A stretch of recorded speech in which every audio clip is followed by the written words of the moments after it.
Okay, we're going to get started here in just a minute, but before we do, I do have some preliminary announcements about cases that are on the published agenda, a copy of which, if there are any remaining, are over on that table. So I do have some announcements of cases that will not be heard today, and I'll go through those first. So the first case that was on our printed agenda but will not be heard is at the bottom of page 2, case 2025-140, Odelia Caduff at 2830 McGavick Pike. That request for an item A appeal has been withdrawn by the applicant. The next case that will not be heard today is case on the top of page 3, case 2026-001, Ms. Janice Reese of the property at 7531 Bidwell Road. That case will be postponed until February the 19th, 2026. I almost said 25. 2026. That's the February 19th meeting. That is our second meeting. It'll be in this room at 1 p.m.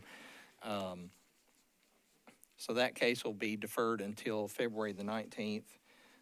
Additionally, on page 3, the bottom of page 3, case 2026-003, Mr. Jason Holleman, the appellant, Seven Hills Club, the owner of the property at 1317 Hildreth Drive. That case will be heard on February the 5th in this room at 1 p.m.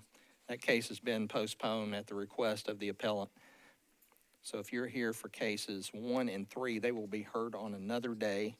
And then finally, at the bottom of page 4, case 2026-006, Mr. Steve Irwin, regarding the property at 3908 Dickerson Pike. That case has been withdrawn by staff as no appeal is needed. So again, some preliminary announcements. No hearings today for cases 140, 2026-1, 2026-3, and 2026-6. Mr. Chairman, looks like we have a quorum, so we'll actually get started. If you don't have a visitor sitting beside you, if you'll raise your hand, please. Don't be shy. If we need to get some more seating in here, I'll get that done. But we do have a few open seats in the room currently. Okay, good afternoon. Welcome everyone to the Board of Zoning Appeals meeting for January the 15th, 2026. I'm Joey Hargis, the Metro Zoning Administrator, and I'll be presiding over the hearing in today's meeting. The board would appreciate it if you would please put your phones on silent or vibrate. Or if this had been yesterday and you're a Verizon customer, your phone was off anyway. So, but go ahead and put your phone on silent or vibrate so as not to interrupt today's proceedings. The board would appreciate it. The board will go through all cases set on the agenda today except for the ones I just mentioned. And the board will hear from the applicants and hear about their request, and that'll happen at the front table in front of you. In front of the lecterns here, there are 4 seats, so applicants and opposition, when you do come up, and there's more than one of you, but no more than 4, come on up and have a seat. At the base of your microphone, you'll have a microphone that looks just like mine here. Right at the base of the microphone is a button that says push. Push that one time and one time only. A little green light will come on to the stand. Identify yourself with your name and street address, and then make your testimony to the board. And then once the applicant's gone first and said what they wanted to say, and the board may stop and ask questions of them, we'll hear from the opposition to a case second. Those parties, again, will repeat the same procedure. And then after the opposition is done and they've completed their side of the case, the applicant does have a chance to come back up and provide rebuttal testimony. And the applicant is the only party that's allowed a rebuttal in our rules. Where you're sitting and over on the top of the rail over there by Miss Davis is a clock with red numbers. In cases, except for one case, we've got a different timing scheme, but for all other cases set today, cases with opposition will have 10 minutes to present their testimony. That is 10 minutes per side, so 10 minutes for the group of appellants, and the folks in support of a case get to talk for 10 minutes. Of that 10, the applicant does want to save some of that 10 for rebuttal. And then after the applicant goes first and the opposition comes up, they as a group have 10 minutes to present their testimony to the board. I know this is a large crowd in here, which is a little bit unusual for us. But understand if there's multiple speakers, you all share that 10 minutes. So it's not 10 minutes per speaker. So try to work out, if you can, who's speaking and for how long and in what order before you come up. If you haven't had a chance, do be mindful of your neighbors who also want to address the board.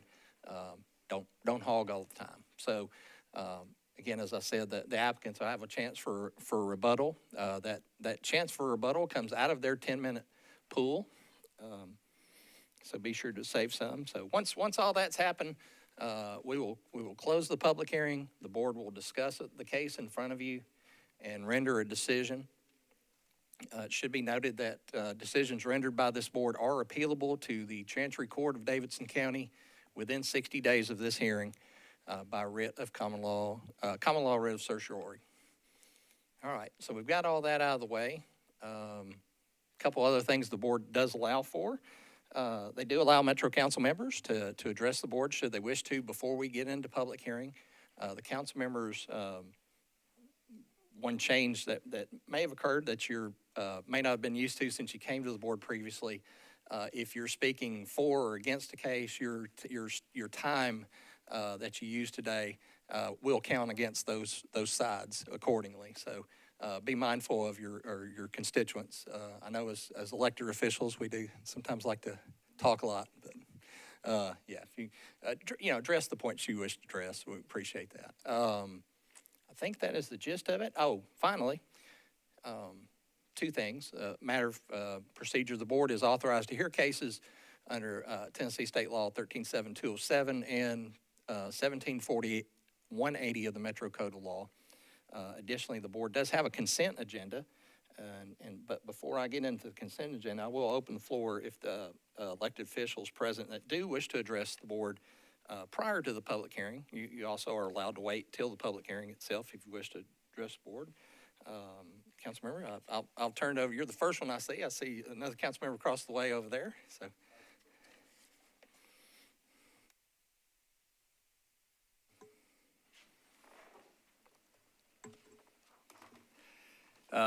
Thanks, BZA. It's good to see that we're not the only popular ones in town. The Metro Council usually gets a crowd like this, and you guys are more popular than us this week. I'm here to discuss case 2026007, 725 Adkisson Lane. I'm the councilman for District 23. We took a consensus and asked some of the neighbors. 17 were against it. This provides a shorter setback than that road allows in that corner. If you just go across the road to Templeton, for example, that corner lot also has a significant setback. If you go down Adkisson, a pretty consistent setback in all the houses. We don't feel there's a hardship here that provides support for this particular request. I don't want to use any more time, so if there's any questions, I can be glad to answer them. Thank you. Any questions for the, no?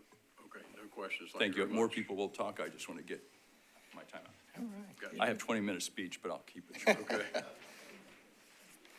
All right. Thank you, council member. Council member, do you wait for the case? Are there any other council members present that I did not see? Oh, please come forward, Councilman Esley.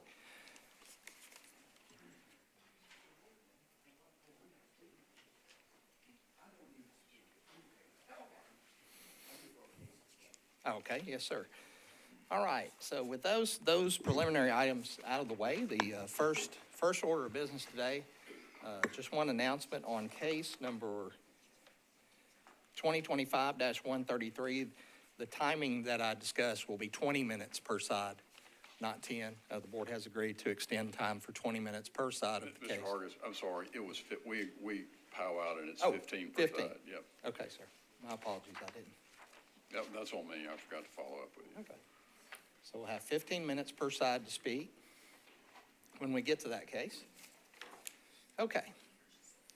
So the next action for me is to announce a consent agenda. The board has a consent agenda. Prior to today's meeting, the chair reviews all the cases on the agenda today, and if in his opinion, the case that's been filed with the board meets the requirements for a variance or special exception. He recommends that case to the remainder of the board on consent. These next cases I call, if you're here opposed to one of these case numbers I call, raise your hand, please. Make sure I see you. And we'll all keep an eye out for a raised hand on the following cases. So the first case recommended for the consent agenda is on page 1, case 2025-123, Belmont University, appellant owner of the property at 1909 12th Avenue South, requesting variance in street setback and fence heights for a fence that's been constructed. This would be recommended for consent conditional upon satisfying the requirements that NDOT has relayed to Belmont for modifications to that fence. So the conditions will apply to the motion? Yes, sir. Okay, thank you. Yes, sir. Are there any other parties here, or any parties present in opposition to case 123? Okay, Mr. Chairman, let the record reflect we see none. The next case recommended for the consent agenda is case 2026-002 in the middle of page 3. Mr. Arthur Lindeman, the appellant owner of the property at 3268 Freeman Hollow Road in the Giltsville area, requesting variance in the side setback and rear setback in the agricultural AR2A district to construct a carport. Are there any parties present in opposition to the request on Freeman Hollow Road, case 2? Mr. Chairman, let the record reflect seeing none. Next, the top of page 4, case 2026-004, Mr. Marlon Williams, Prime Halls Restoration LLC, the owner of 1008 Clay Street, requesting a variance from side setback and street setbacks in R6 to construct a residence. Are there any parties present in opposition to this request? Mr. Chairman, let the record reflect there are no hands. Next case recommended for consent, case 2026-005, Mr. Jason Christensen at 1803 Cahal Avenue, requesting a variance in rear setback to renovate an existing garage and convert it to a residence. Are there any parties in opposition to case 5 on Cahal? Mr. Chairman, let the record reflect no hands. That is your recommended consent agenda. Just recapping cases 2025-123 with conditions as stated by NDOT. Case 2026-2, 2026-4, and -5. Is there a motion? I move to approve all the consent agenda items with conditions. Second. And there's a motion to second. Any further discussion? Being none, all in favor of approving the consent agenda? Okay, that passes. Okay, if you're here for cases 123, cases 2 and 4 and 5, your cases have been approved by the board. Please follow up with the Codes Department beginning next Tuesday regarding any necessary permits which you need. I will extend, as always, the opportunity to sit with the rest of us and watch all the cases. And as usual, no one will take me up on that. So, okay, Mr. Chairman, our first case for hearing today will be case 2025-127. Mr. Manuel Martinez, the appellant. Catalina Hernandez Tinoco, the owner of the property at 115 Warren Drive, requesting a variance from the height and setback requirements in RS10. The appellant constructed a detached garage in excessive height and in violation of the rear setback. Are the applicant present with us today? Okay, great. Are there any parties in support of the case first? Okay, seeing none. Opposition present? Okay, I did see a hand back there. And Councilmember, I believe you were present for this case as well. Okay. First, Mr. Martinez, just since you're our first case today, let me go over a little bit of procedure. On the screen in front of you up here on the wall, I'll show our PowerPoint presentation and give my presentation of kind of the events that led up to this hearing. Yes, sir. And then after I'm done, I will turn it over to you to state your name and address and then put on your case for the board. Yes, sir. And then we'll hear from the gentleman in opposition and then the council member should he wish to address the board then. But give me just a second. I'll get that up on the screen. We'll get started.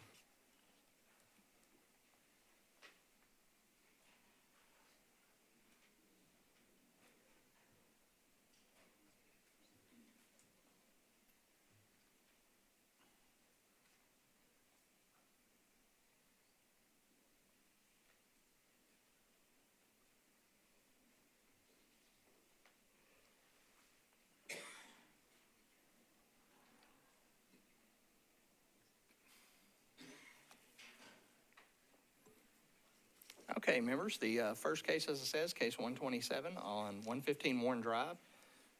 This is up in northeastern Davidson County, kind of in the Rayon City area, DuPont area. Give you an aerial photograph of the building that's been constructed. This building permit was issued by the Codes Department back originally in 2023. Some inspections had taken place at that time. The building official who inspected the property denoted a height and potential setback issue based on the permit. The permit was originally issued for a building at 16 feet in height that would have set approximately 5 feet from the property line, 20 feet from the property lines where the location should have been based on a structure of that size. I will ask Mr. Martinez in just a moment before he begins, just to clarify the size of the building. There have been some recent council changes to outbuildings that may affect the setback portion of this variance. So I'll get you to clarify that for me here in just a second. But this aerial photograph taken approximately in January of this past year, 2025. And then a view of my visit to the property on the 6th of January of this year from the street, view from the street, and then more of a close-up view. As we stated in the permit, the original height allowed for a building in this zone district was 16 feet for an accessory building. And I will leave this back up. Just one question for you, Mr. Martinez. What's the overall footprint of the structure, including the deck, everything kind of in that rectangle there? What's the total square footage of that? I don't recall the square footage. I just been focusing on the height and the setback. So when I went downtown, basically right across the street to the codes. I asked what I needed to do to proceed to build something like this. Well, hang on, let me stop you on that part. I just didn't know if you knew. I don't know. That's I know okay. the height and the setback that I've been worried about. I understand. I understand. overall. Members, I'll while Mr. Martinez is putting on his case in chief, I'll look back at the 23 permit to see the footprint that was submitted, because the rear setback may go away in this based on that determination of the footprint of that structure. So, all right. Sorry. Thank you for No, yeah, clarifying that. we hired a Oh, wait, architect or just- an engineer. Sorry. That's okay. Just one second. Let me go ahead and open up the public hearing for this case. And then, Mr. Martinez, if you would please, on your microphone, pull whichever mic's in front of you up. Make sure that green light's on the stand. And go ahead and say your name and address for the board and address the board on as far as what you're asking for today. My name is Manuel Martinez. Address is 115 Warren Drive, Old Lake Grade, Tennessee. I'm asking for the height and the setback, which when I went over to the neighbor's house and we looked for the metal pins on that back fence, that fence is actually 3 feet into our property, plus the 8 feet we have from the garage to the fence. And when I went to the neighbor's house, which is on,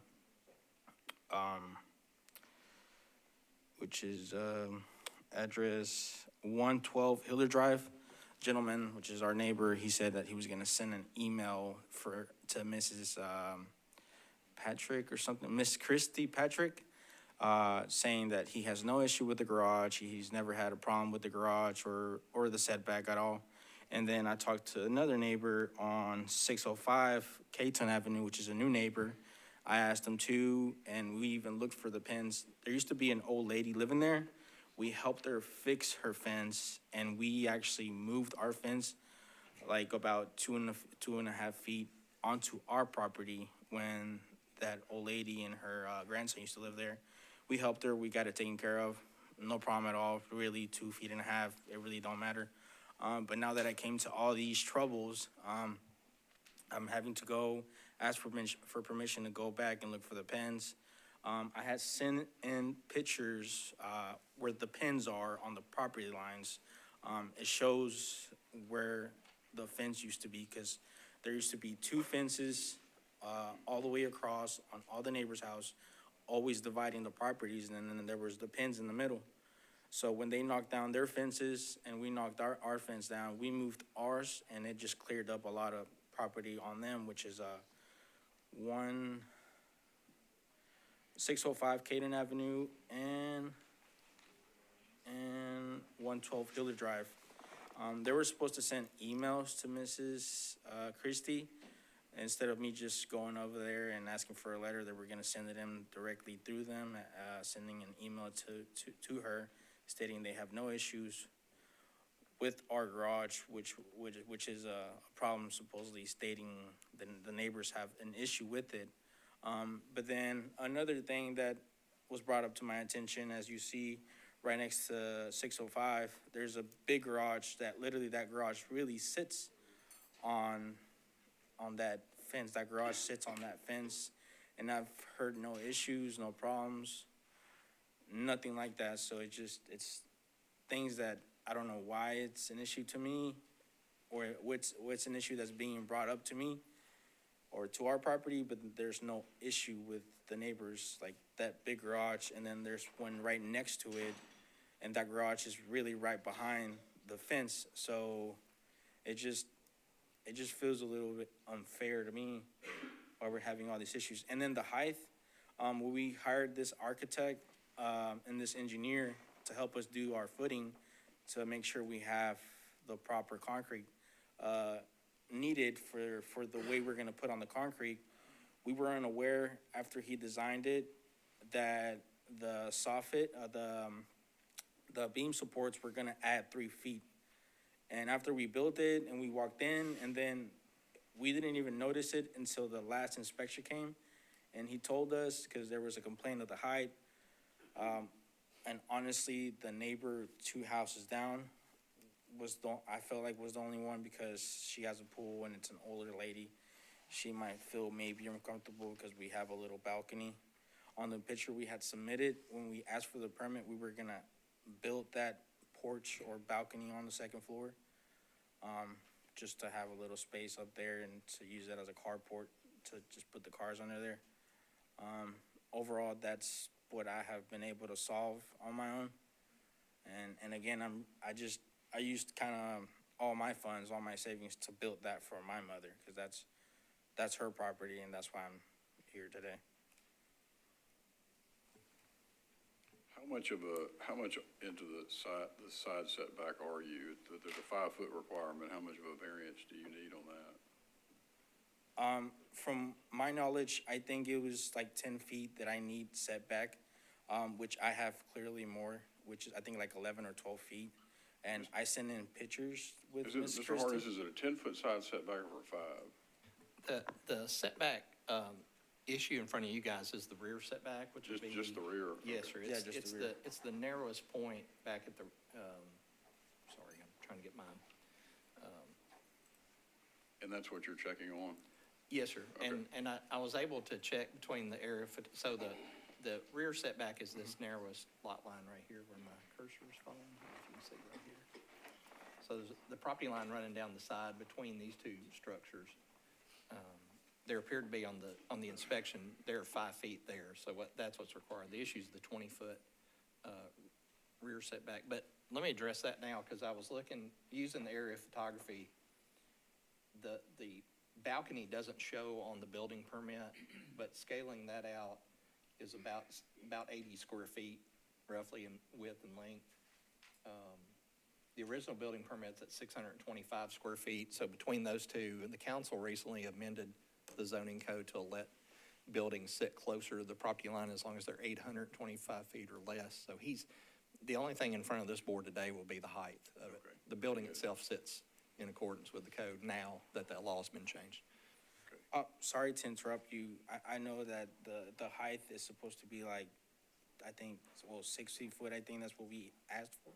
That we asked for 16 foot, but the other garage over there is sitting at 25 feet of height. That's what you're at now, 25? No, I'm not. I'm at, I think, 20 or 21. It's like 20 and some inches. But the garage over there right next to mine is over 25 feet high.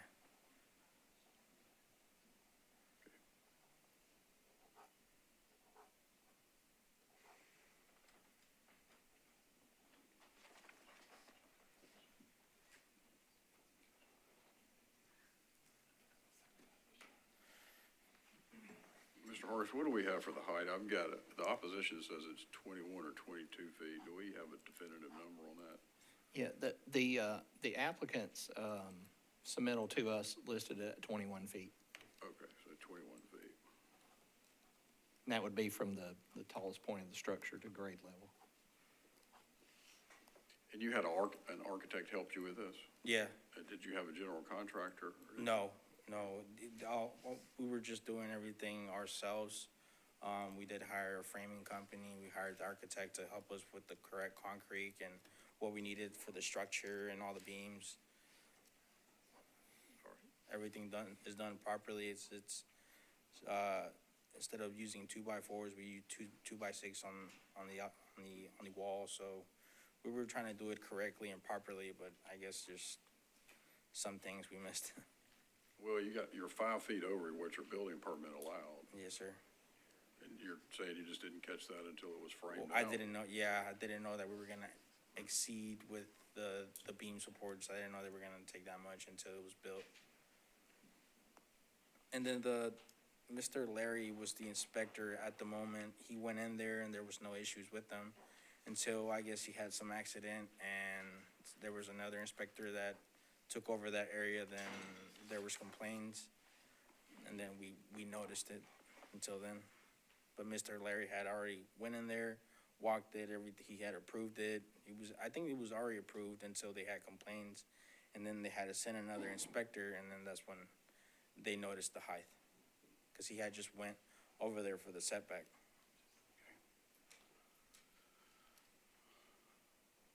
Any questions for the applicant?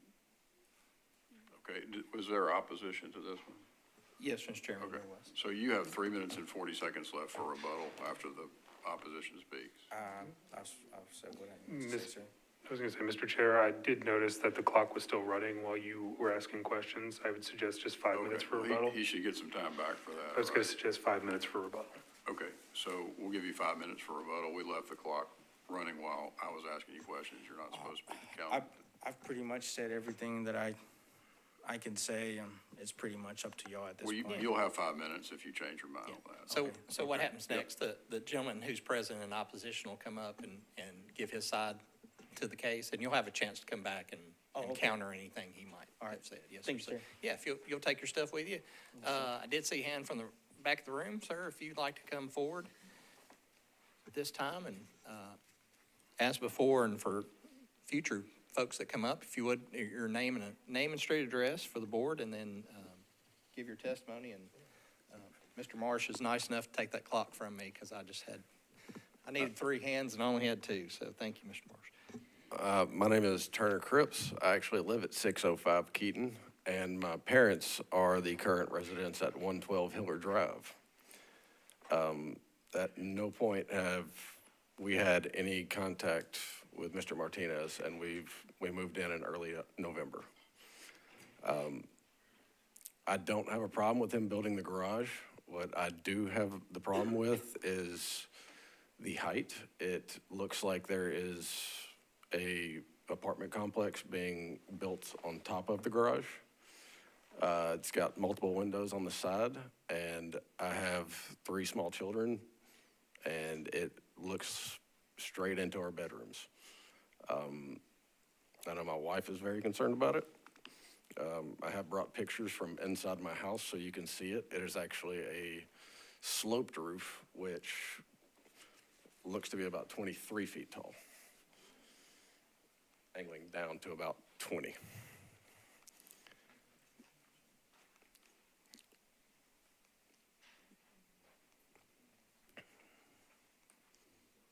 And the pictures are inside of my daughter's bedroom and my son's bedroom.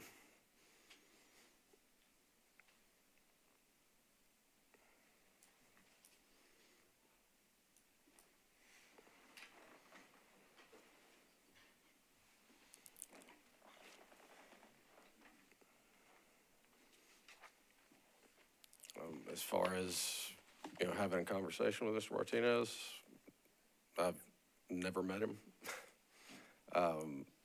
My parents have lived at Hillard Drive, and I lived with them for a little bit, since 2017.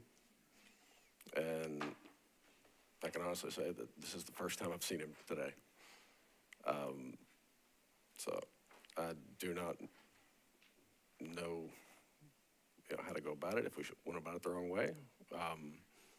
Maybe if we just had a conversation, it could have been a lot more simple, but I've never spoken to him until today. All I know is me and my wife are concerned that there is going to be an apartment up there with people living up there and staring into our children's windows at night. And it's just a privacy and safety issue at this point.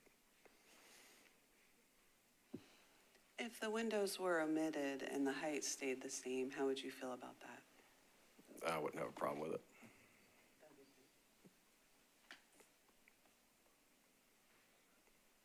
Any questions for the opposition? Okay, thank you very much. And Mr. Martinez, you have 5 minutes left. If you have anything else to say, you're welcome to say it.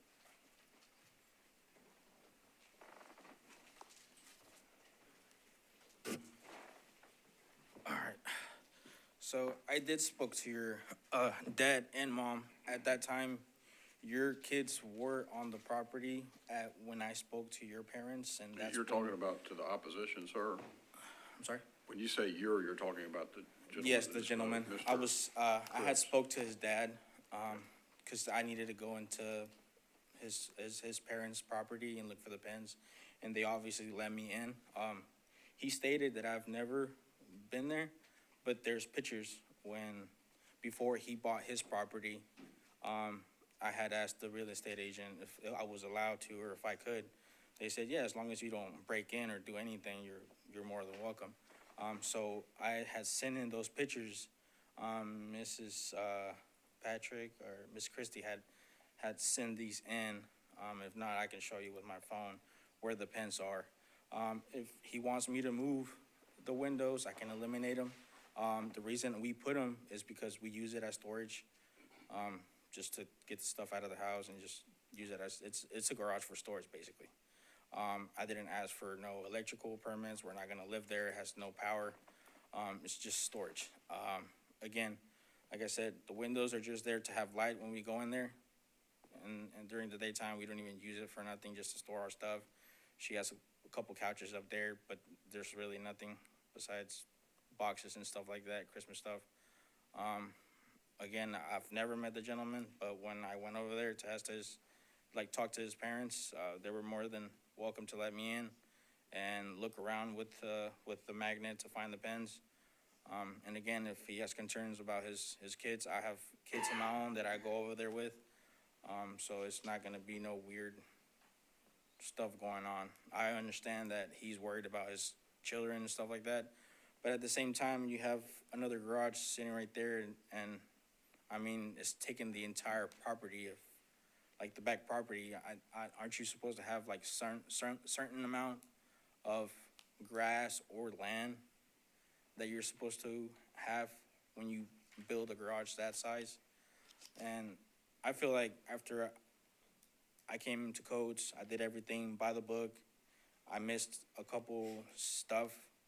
Obviously, I'm not a professional that builds buildings and pulls permits all the time, so I didn't know what to expect or what to be looking for. Again, if there's an issue with the windows, I can take them off and just put plywood and finish the garage, but that's as much as I could say with that. Okay, thank you. Any questions for the applicant? Thank you. Mr. Chairman, I think we may have a question here. Just a second. So if the structure is only being used for storage and no one is going to stay there, No. what's the purpose of having a deck on it? We just wanted to use it we had put it as a carport. Even when we submitted the permit, we had put a picture with the carport or with the balcony on there. But after talking to the architect, he's like, just extend it a couple feet more and you can use it as a carport. And it just takes from your cars being under the sun all the time. And that's the only reason of that porch. But if it was, so what was the point of having a balcony then, if no one was going to stay there? It was just something that my mom probably would like to have, maybe table and the chairs up there just to sit. most, like, just, I mean, as you can see, there's a couple chairs, but we've never really sat up there. We don't have time to really sit up there.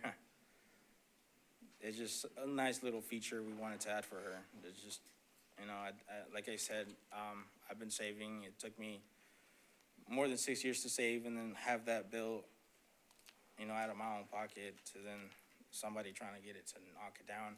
When you clearly see that neighbor's, that thing is like super, super high and obviously has windows too, but I don't see no concerns from over there.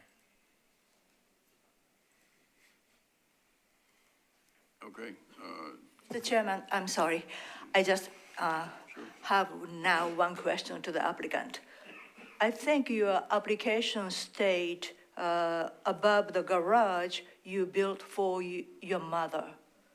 I think it says on the application, and now you are saying it's not the purpose for the apartment for your mother, No, but it's- rather instead storage. Yeah, when I had built, or when I had applied for it, it was just gonna be a garage to have the garage, to have the cars in there, and upstairs be storage. That was basically it. And it was never meant to be an apartment or nothing like that. Obviously, the only person that lives in that house is just my mom and her partner, and that's about it. Oh, so house, you're not talking about the garage, but entire house with garage, correct? I'm kind of confused on. So are you living in the house? Yeah, Or we're your living in the mother house. is living in the house? She's living in the house. Okay. She's the only person with her partner that live in the house. We had built that garage just to kind of get a couple stuff out of her house, you know. So you built the garage we built for the garage your mother? for my mother. For the purpose of utilizing as a storage? Yeah, the Okay, upstairs thank for you. storage. Thank you for and the underneath for clarification. cars. Because it was not clear from the application. Okay. It was written as if you're planning to utilize above the garage as an apartment for your mother. So just wanted to clarify that point. Thank No, you. Yes, when I spoke to Mr. Larry, he had asked me if we were gonna use it for any type of housing to have someone there. Cause he was asking me if we were gonna need electrical or plumbing or stuff like that. I was like, no, we don't need none of that. We just need, it's just like a big storage building. And then that was it. That's what he told me to just say, like, just do that. You don't need a bigger permit where you need electrical or stuff like that. So it's just the garage that's used as storage.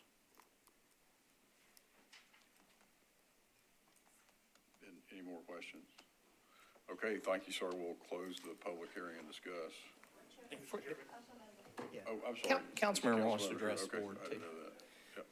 Thank you. Jeff Eastlick, District 11 Council Member.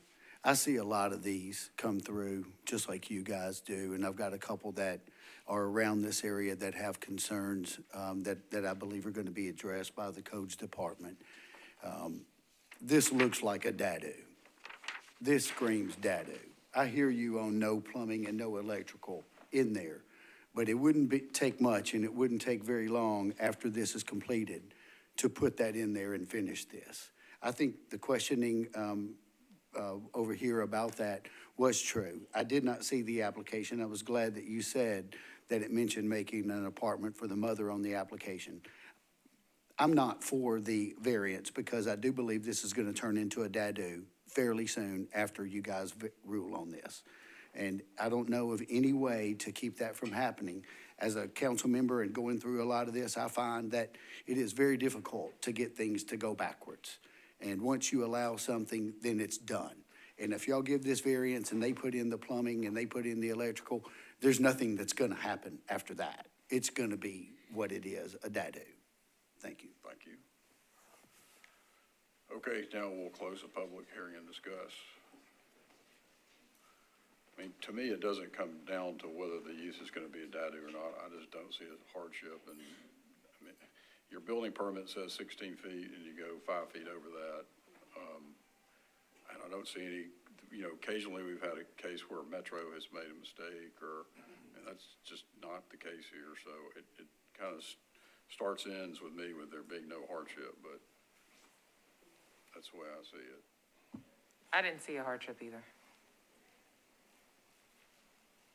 Okay, I'll make a motion that we deny the variance. I'll second it. Okay, there's a motion, and a second. Any further discussion? All in favor? Any opposed?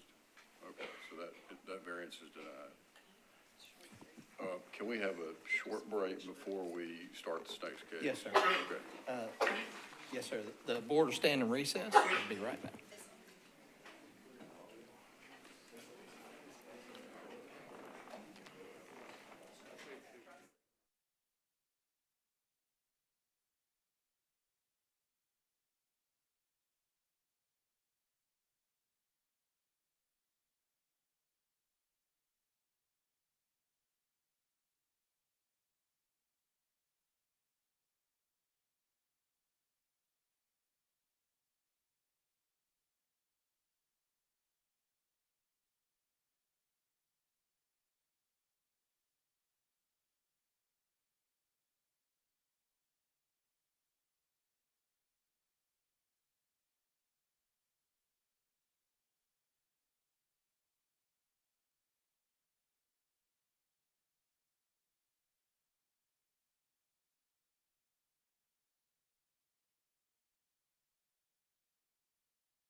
Okay, our next case is case 2025-133.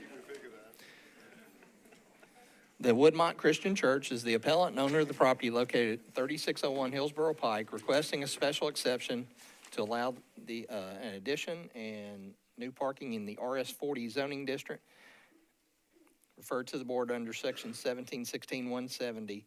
The board would have jurisdiction under section 1740-180, item C. I'm not even going to ask if the appellant or opposition here, because it's probably what everybody in the room's here for. So, like we talked about, the board agreed to give both sides 15 minutes.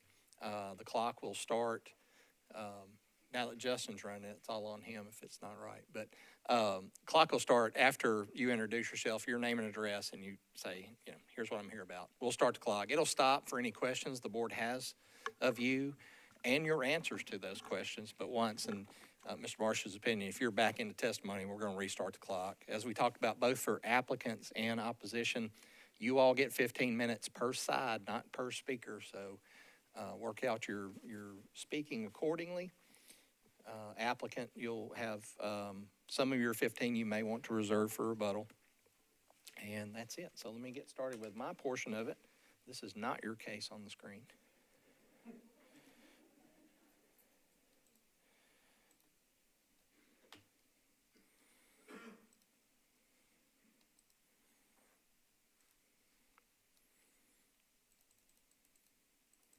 And in reverse order, there we go. Okay. Case number, address. This is the site plan submitted by the appellant. This, I believe, is the latest revision that I dropped into the PowerPoint that shows the proposed parking and site plan location. Could you guys at the table, is this the right? Okay. I know there had been some changes to that site plan through your discussions with neighbors and planning staff. So this is the new one. Shows the driveway entrance, the existing entrance on Hillsboro would remain. New parking located, lost my pointer. So existing entrance on Hillsboro. This will be new parking that you see in the grade area here. This parking lot will have to be paved, striped, laid out with perimeter and interior landscaping as required by the code. The proposed building footprint for the new structure would be located in the dark gray that's here. Currently, I believe there's an existing ramp cut here on Hood's Hill Road. I believe the applicant's proposing to eliminate that cut. And then I'll let them talk about any other changes that I didn't hit and or correct anything I said that was wrong. Try to zoom in just on that area for you. Again, this is an existing religious facility subject to the existing facilities in the zoning code. And then views, my visit back in November when the hearing was originally scheduled, showing view along Hillsboro Pike, knows this steeple that's out there. And then a view looking into the site. This is the existing ramp on Hillsboro that I noted. That construction would be located in this vicinity. This structure would be raised, that site plan that you saw. So I'll go back to the site plan, but I'm happy to flip to any of these photos that we're putting together as part of our presentation. Okay, with that, applicants, if you'll begin. Again, names and addresses first. You can do it as you speak or all at once. Totally up to you, but we'll turn it over to you at this time. Thank you. Good afternoon, board members. My name is Emily Lamb.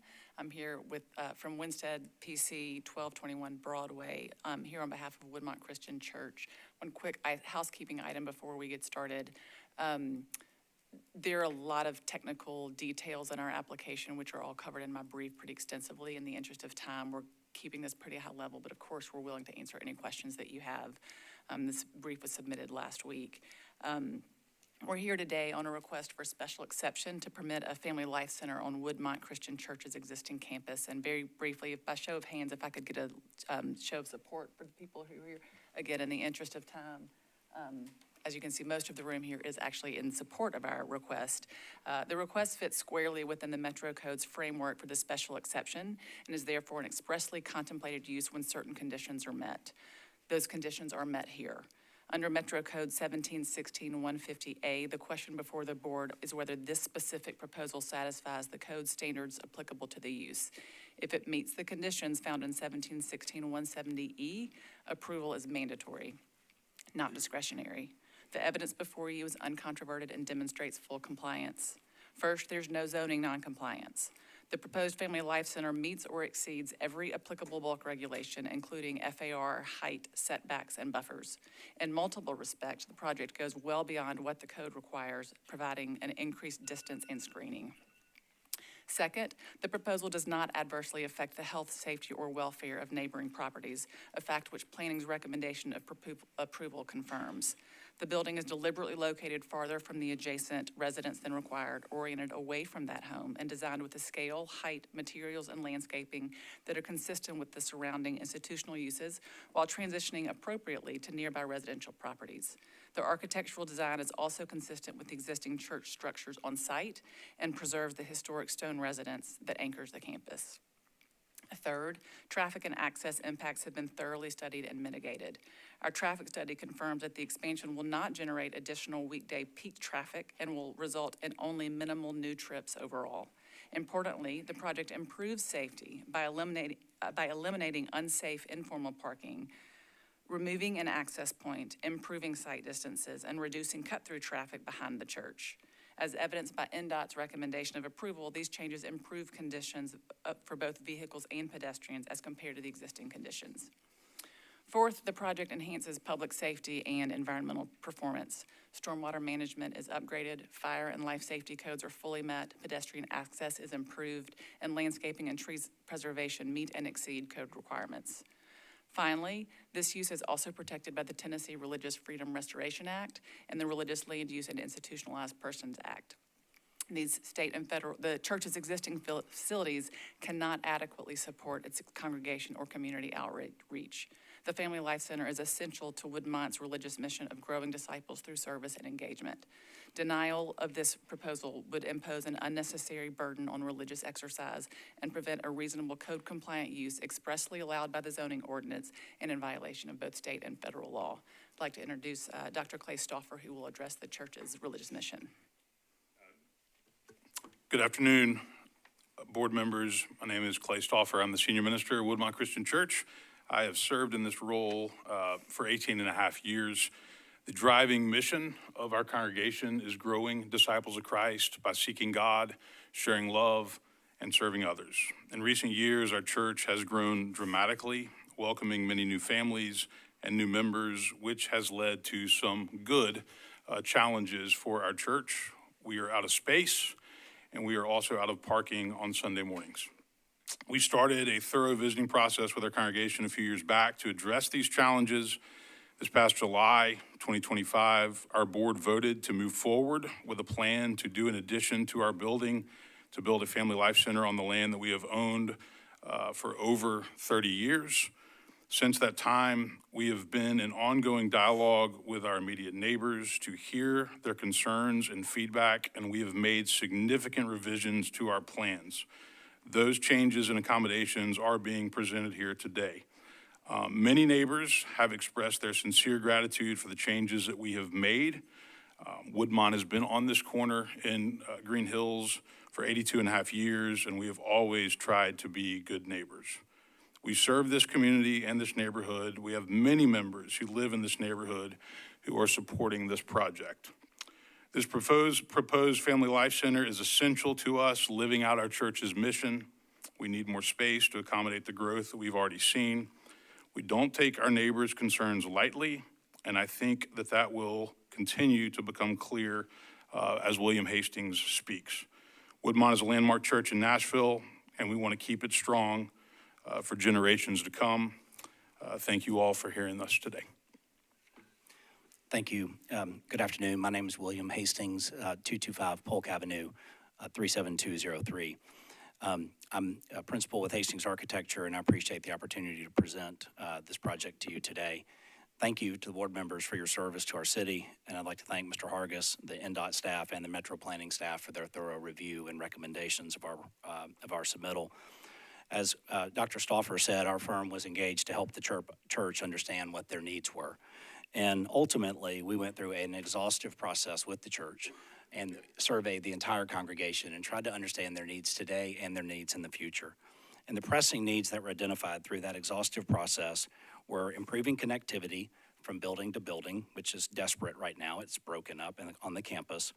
For security purposes, the need for convenient ADA access from the sanctuary to the parking areas, the need for more on-site, convenient, accessible parking, and for space for our thriving youth program, fellowship space, and a gymnasium space, and much-needed space for our seniors.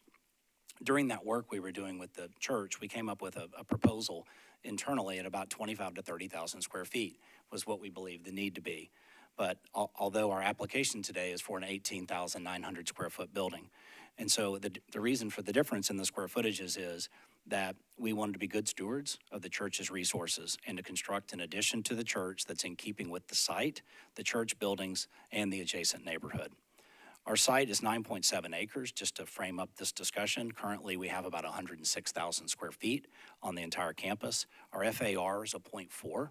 So 0.4 allows for about 169,000 square feet within the city regulations. When we complete the building, we'll be at 121,000 square feet, almost 48,000 square feet less than the FAR allowable on the site. We have attempted, as you can see in this plan and you can see in the handout that we gave you, we've attempted to nestle this addition in close proximity to the existing church buildings. This allows us to create a secure interior courtyard, a physical connection to the existing building, which allows us to add a new elevator and stair next to the sanctuary in the existing building, which is desperately needed. And we also have an opportunity to add on, to create the addition in this location so that it doesn't breach the security area within the child care and the preschool program. The building is proposed to be positioned on site. The setbacks are 25 feet from the neighboring property next door. We're 43 feet. So the setback's 25, we're 43. Our setback off of Hoods Hill, you can see we've maintained, it's over 200 feet from the street Hoods Hill to the face of the building. We're 131 feet from Valley Brook. I mean, we have tried to really, nestle this building in a location that is as sensitive as it can be. In this densely populated urban environment, these increased setbacks are significant. You can imagine it takes a great deal of land to create those setbacks, and we are hopeful that this is going to bode well for the next 82 and a half years, hopefully, on this campus. The closest neighboring structure, for your information, to our property is the neighbors immediately off the screen here, and they have there's a pool house at the property line that's 10 feet off the property line, and that was built in 1995. Our building height varies intentionally to be complementary to the existing mansion and the existing sanctuary. Those building heights significantly below the zoning requirements. That's in the deliverable that I just shared with you. Maybe we can just pass out the next thing, Emily, if you don't mind. And this image to my right and to your left also kind of helps see how the building is nestled on the site.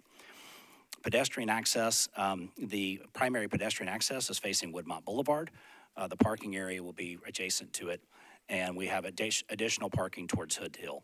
The side yard landscape buffer requirements here are a B, and because we're in the UZO, that B is 5 feet to 20 feet, as you know probably better than anyone, and what we're proposing is a 24-foot landscape buffer, but we're going to plant that buffer as if it's a 10-foot buffer, so it is going to be densely planted and lushly landscaped. HDLA is our landscape architect. They're here if you have any questions. Additionally, the parking area along Hoods Hill is set back 78 feet. You'll notice that the parking that's closest to the street is basically in line with the neighboring house across the street. So our front yard on Hoods Hill is very compatible to their front yard. So traffic. We have KCI Transportation here. They can speak to anything related to traffic. This neighborhood has a lot of traffic. 27,000 trips on Hillsboro Road, 11,000 trips on Woodmont. These are daily trips.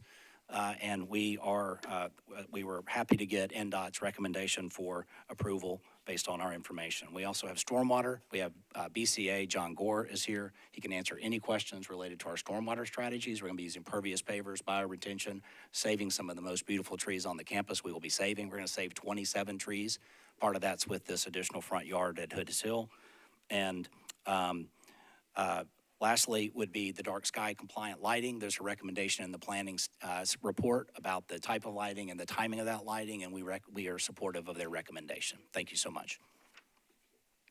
And we're, of course, here to answer any questions if you have them now or after you hear from the opposition. Yes, sir. We're fine with those.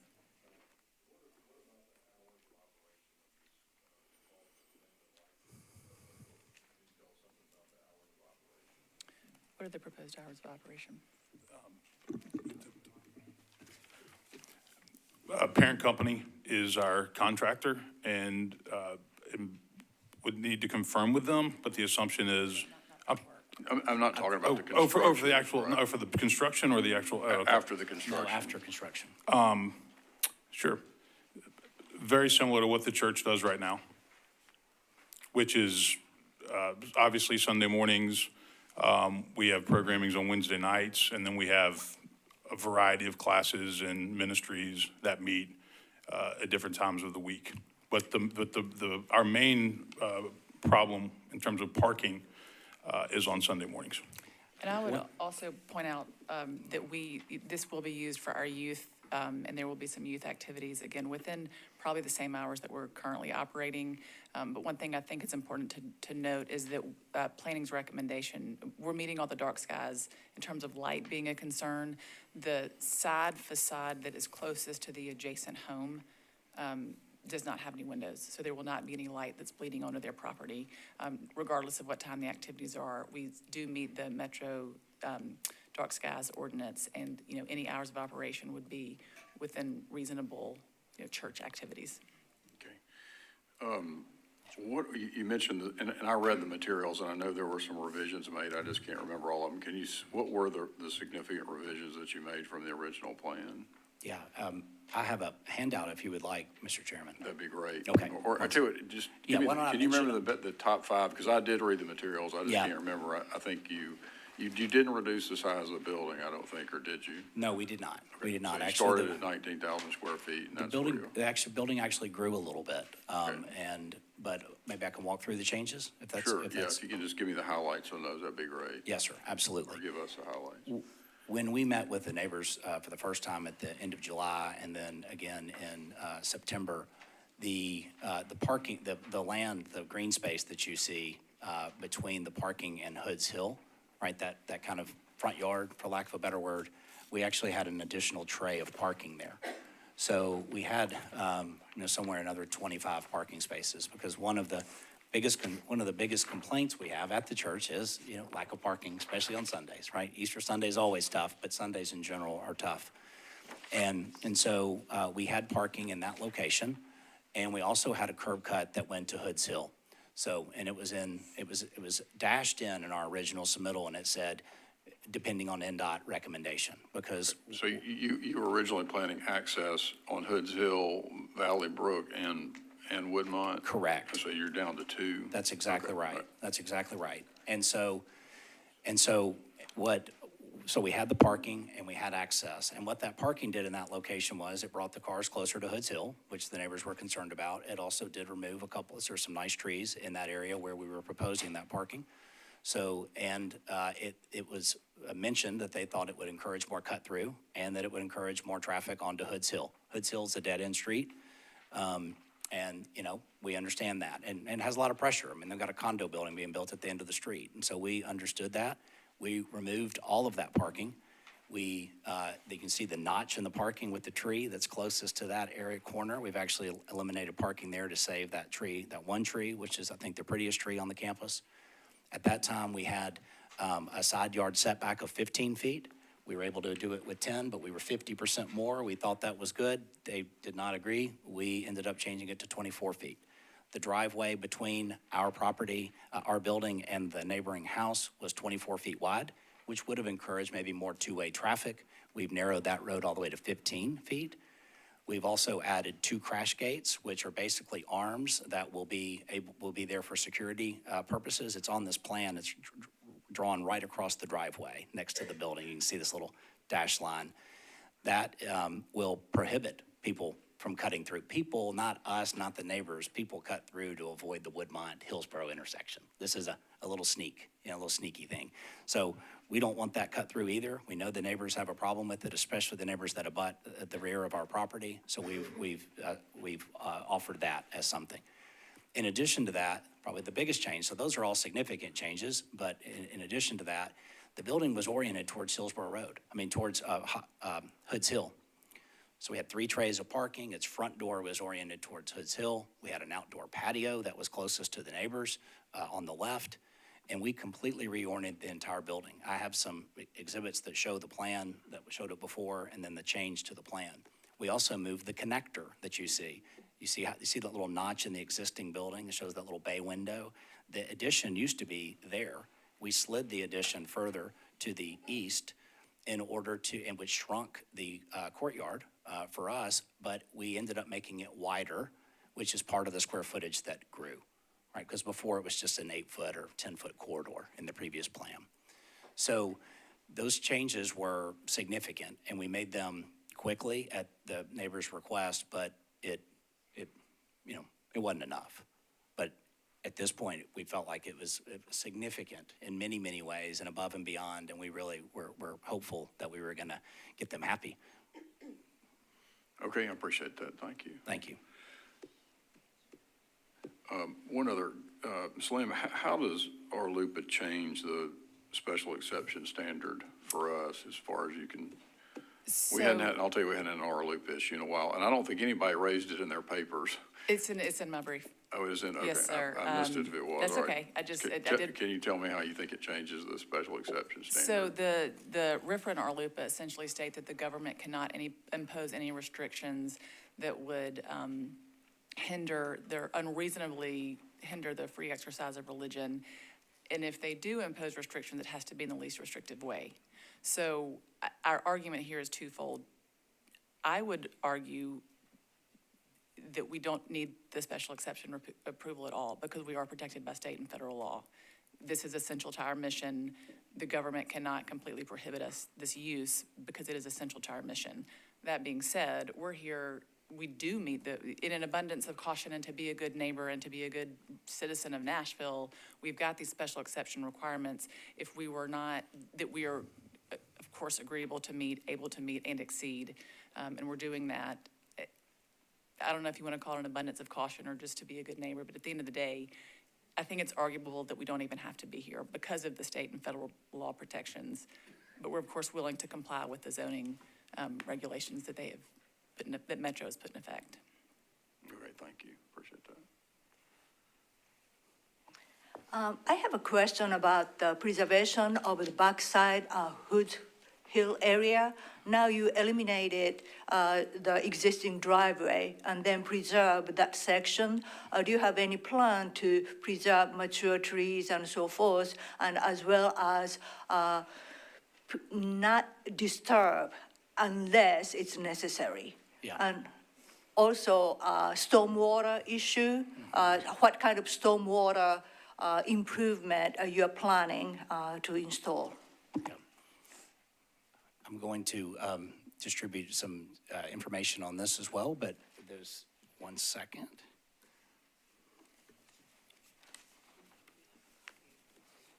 It would be in our original, did you hand out the third? Yes. Okay. We've just have think I we've say, already Mr. It was the third packet that we distributed. We were just talking that we didn't either one, I don't remember seeing the R-LUPA thing. Do we have the brief in the record that Ms. Lamb submitted? I've got one copy if y'all would like it, but I submitted it last Friday. And that's where a lot of, we've got the letter from Dr. Stauffer here about our religious mission. We've got our traffic study. We've got planning and NDOT's recommendations of approval and all of the very granular arguments. So if it's not in your packet, it should be, and would definitely request that it be part of the record. And it may be, I'm just double checking, but we didn't either one remember seeing the R-LUPA thing, so. Ms. Johnson, maybe I'll answer your question while they're doing that. Is that okay, just to be considerate of your time? It's a great question. It is something that's near and dear to my heart. We are doing a variety of different things with this site related to tree protection. So we are saving on the site about 27 trees with our project that we're doing. So those trees are going to remain. Many of those trees are along the property line between our neighbor and our property. And some of the trees are in the front area along Hood's Hill, where we're showing that open space. And there's a couple along Valley Brook as well that we believe we can save. We also are going to be planting another 70 trees. We will have 97 trees on the site when we're finished with the project. So we want this to be, over time and day one, really a contributing project for the neighborhood. Additionally, we are, from a stormwater standpoint, which is another question you ask, today, the stormwater in this area, basically, it all flows this way, right? Because it all goes downhill. And so the water that's in this area, much of the water in this area today is falling onto a parking lot that we're going to be removing. And that parking lot does not meet any of today's metro standards. And so the oil and grease and everything that falls off the cars in the parking lot that we're removing basically just goes directly into our water system. And it basically drains through there's a drainage easement between our property and the neighbors. There's a 20-foot drainage easement. And so that's where the water goes, and then it goes down towards Valley Brook today. There's a house there today, and there's a lot of green space there today because it's a residential lot in terms of its use, but even though it's used for the church. There's a U-shaped drive there today that connects to Hood's Hill and to Valley Brook. The new project, when we're finished, we will be meeting all of Metro's, regulations, of course. Some of the water that today drains through that easement, through the neighbors, actually will get redirected as part of the new project. We will be adding pervious pavers, significant number of pervious pavers in our parking lot. Very little of that parking lot will be asphalt. We're going to have a bioretention area in addition to utilizing in addition to using the pavers. So I think by the time we're finished with all of those things, it's going to be environmentally a really thoughtful project. In addition to that, there's a stone wall, the old Woodmont Estates kind of entry wall that's there. Part of that wall is on our property, and there's a curb cut right next to it today. It's not a safe curb cut, and we're going to relocate that curb cut and preserve that wall. And actually, we've redesigned the parking in order to stay away from the wall. Thank you for the question. Thank you so much for the thorough answer. Appreciate it. Thank you. Mr. Chairman, I put up for you guys out of Ms. Lamb's brief that she submitted back on Friday. Okay, all right, thanks. Any more questions before we turn it over to the opposition? Okay. All right, thank you. You have rebuttal time left, over 4 minutes, so.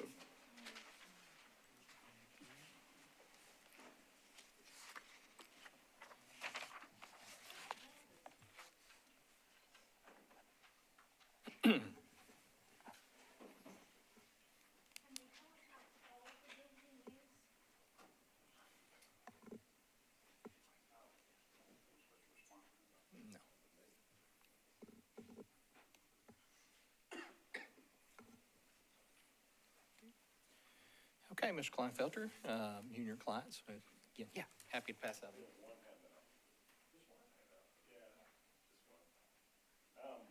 have an aerial that shows the photograph of the current conditions? Yes, sir. Okay, when you get back, you put that up, that'd be great. Okay. I'm David Kleinfelter with the firm of Reno and Kavanaugh. I represent Kim and Bob Looney, who are to my right. I think so. Oh, sorry, there was a green light. I didn't realize I thought it was, anyway, sorry. I thought it went from green to red or something. I'm David Kleinfelter with the firm of Reno and Kavanaugh. I represent Kim and Bob Looney, who are sitting to my right. I will be focusing mostly on legal issues, and then Kim will speak. And then Charlie Cook is also a resident of the neighborhood, and he will also speak. Then we'll get out of the way. I guess I would like to ask for a show of hands from the neighbors who are opposed to the project as presented. So initially I need to address 3 things that respond to the applicant. First of all, maybe 3 or 4, let me see. If hope it's okay to use first names. Emily referred to 1716-170E and said if everything in 170E is met, then it has to be approved. That's true, but 170E specifically points to and says that compliance is required with the general provisions of 1716-150. And so 1716-150 is entirely what I'm going to focus on because the project has to meet those requirements. Secondly, there was the statement's been said about how this property's been part of the church the church has been there since 1943. That's certainly true. This property, however, was a residential property until a few years ago when the church started using it for church purposes. I don't think there was any approval for that. And, but up until that time, it was always a house, and it was a separate lot until September. So the site is sort of broadly defined there, I suppose. Another item is that the church, the briefs especially, and then also they keep referring to the zoning requirements. If they were not meeting the zoning requirements, they'd be seeking a variance because the residential zoning requirements is the only thing there is on this kind of a property. That's not what we're arguing. We've never argued that they need a variance or they're not meeting the requirements. We've argued that the project does not meet the special exception requirements. They're asking for a special use that requires special approval. So it's not the base zoning. Briefly, I've always heard the planning report referred to as recommendations. The planning report per the code provisions is telling you this meets policy. It's not otherwise like, yes, you should approve it. It has nothing to do with 1716-150. And do want to adjust the Religious Land Use Act. I've had more time with that act than I'd like to. But this isn't the forum to decide that.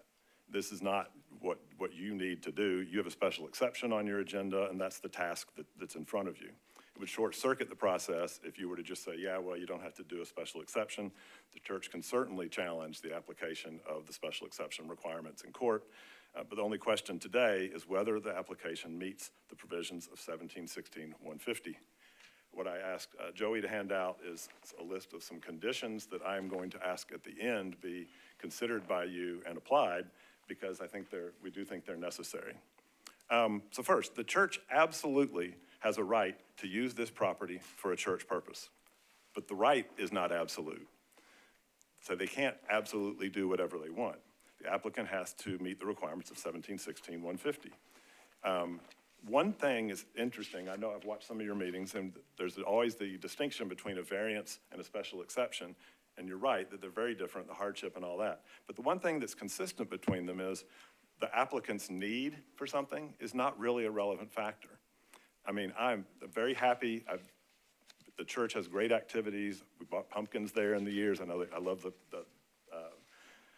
people playing bagpipes and pumpkins and all that. So it's great that they're growing. But that need for growing is no more relevant than when someone says, hey, I need a variance because the lot's not big enough for our store. It's still whether it meets the code provisions. And as you also know, the starting point for a special exception is that the applicant has the burden of proof, and they have to prove that first, it's not an entitlement, and they have to prove they've met all of the required standards. So let's talk about those standards. Everything I'm talking about will be 1716-150, and you'll get tired of hearing me say those numbers. But first, subsection D, design and architectural compatibility. You've got many, many letters from neighbors, and their input, the input from those neighbors is the best measure of what does or doesn't meet, is not compatible with their neighborhood. And the gymnasium that they've proposed here is not compatible. The landscaping, drainage, access and circulation, building style, bulk, scale, setbacks, open areas, building orientation of this institutional building are all out of place in the neighborhood. And that's not a random list, by the way. Each of those items is in the code as a requirement that has to be met. So my clients and other neighbors aren't just saying we don't like it, they're saying it doesn't meet the compatibility requirement. Subsection E, the project must, quote, preserve natural site features to the greatest extent possible so as to minimize the intrusion of non-residential structures and parking areas. The applicant highlights the 78-foot front yard, which sounds great until you realize that on the picture you can see it's a 200-foot front yard today. So the 19,000 square foot building and parking that you've seen on the pictures, I don't need to show you those, will wipe out, not preserve the quote natural site features and will result in a severe, quote, intrusion of non-residential structures and parking areas into the neighborhood. E, you can't adversely affect a feature of historical significance. The applicant has focused on preserving and fitting in with historic aspects of their own property, which is great, but the correct question is historic parts of the community. In 1999, the Metro Historical Commission put up a historical marker right at the entrance to this neighborhood because it was designed by the Olmsted brothers, who famously also designed Biltmore, and their father designed Central Park. So this is a historic property. It is eligible, been designated by Metro as being eligible for the National Register of Historic Places. So it is a feature of historic significance, and the proposed building with its massing and the parking on a local street, I mean, it's inappropriate in most any neighborhood of this nature, but certainly a historic one. Fourth, traffic volume. You cannot adversely affect the safety and convenience of vehicular and pedestrian circulation in the area. Once again, they've discussed that issue, but in terms of connectivity within their own property. The issue is an adverse effect for the area. So this facility is almost certainly going to be the home to a basketball league, a volleyball league, pickleball league, maybe indoor soccer. The practices and all sorts of things happening at all hours of the day, maybe a summer weekly concert series. So these are things that will generate lots of cars. You have a traffic study, but the traffic study just focuses on what I'd call ordinary church services and activities, so I think it's largely irrelevant. Valley Brook's a local street, and it really shouldn't have to bear the traffic of this type of a proposal. Finally, you may ask, if the church can't put the building on this residential property, then what's the purpose of the special exception provisions? Good question for asking. Thanks for asking. The answer is many parcels in Nashville are zoned for residential use and not set in this type of an area. This proposed site is a single-family neighborhood, pastoral setting by design, neighborhood recognized as having historic significance, and it's on a local street. A site that would be appropriate is all the Woodmont Christian property across Hillsboro, all of the Calvary Methodist, not for this church, but these places are appropriate for special exception. Calvary Methodist property on Hillsboro, Woodmont Baptist property on the main arterials, even Trinity Presbyterian up there on Hillsboro. All of those properties are zoned residential. Without the special exception provisions, they couldn't build any of these churches. That is very different, though. The code acknowledges that context is important. That's exactly what 1716-150 talks about. Not every parcel is the same. A large institutional use is compatible in one context, but not the other. Finally, I've given you conditions of approval. They're written out. They're pretty simply reduce the size. You did get the alternative concept plan that was included with the letter I sent, right? That just shows that it can be done smaller. Setback of 100 feet, I'll let y'all talk about in 1 second. Hours of operation, 8 to 8. And then it's great that there's crash gates, but they have to be locked. A crash gate that's only locked sometimes is useless. There needs to be a provision that they are always locked unless needed. Well, that's why they're called crash gates, because emergency vehicles can go through them. With respect to the 100-foot setback, this is a recreation center, essentially. I grant that it's appropriate to apply under the church provisions, but a recreation center, if it was applied for without being connected to the church, must be 100 feet set back from the residential property. So I'm asking that you all use your broad authority to apply conditions to require the building to be 100 feet from the residential property, because for all intents and purposes, it functions as a recreation center. And do I have it right, Mr. Kleinfelder, that it's 43 feet right now? Is that, and I'm looking at what I was provided by the applicant. I believe so. I mean, It looks like it. Looks like it's 43 As far as I feet. know, that's correct. Okay. But we also believe the parking should be as well, because that's going to create activity. But primarily, the building needs to be 100 feet. Any other questions of me before Ms. Looney speaks? Questions for Mr. Kleinfelder? Anybody? In your conditions of approval, you have an explanation for 3 out of the 4 conditions, but not the first. The size was just, to me, it should be smaller. I mean, the others had sort of a legal, there was some sort of legal basis that I thought was worth mentioning, but the size is simply because, I mean, as you can see, this is 19,000 square feet these are big houses in this neighborhood, but even the bigger ones are 4,000 to 5,000. So we're talking something that's 4 or 5 times the size of any of the houses in the neighborhood. What was the rationale to go from 19,000 to 10,000 scale? You had to pick a number. I mean, and frankly, the people we hired to do a plan said that that building which you have would work. The gym would be smaller, admittedly, but it will still be a gym. It doesn't have to be a high school regulation gym. So that's about really design and architectural compatibility. Correct. Okay, yeah. Any more questions for Mr. Kleinfelter? Yeah, you probably won't get another stab at me since we have other neighbors. So if you do have, but I can always pop back up, but if legalistic questions. And you're not being counted for time during these questions, so, okay, next speaker, yep. And if you'll tell us your name and address, please, ma'am. Sure. I'm Kim Looney, and my husband Bob and I live at 3600 Hoods Hill Road, which is next door to the property in question. The property in question currently contains a residential home that's been there since the 1930s.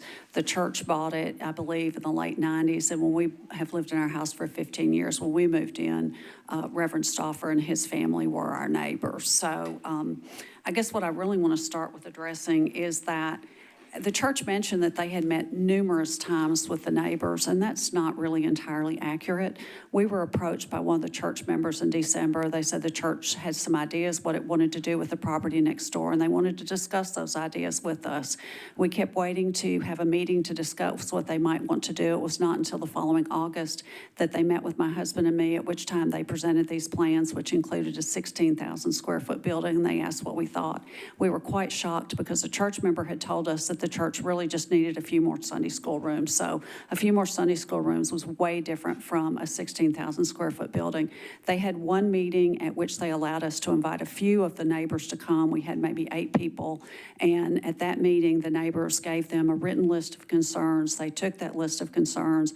I don't see significant changes from that list that we gave them to the plans that you submitted. We did not ask them to reorient the building. They reoriented the building, and when they did, they increased it by 20%. It went from 16,000 square feet to 19,000 square feet. As Mr. Kleinfelter mentioned, that is way over the footprint of any of the houses in the neighborhood.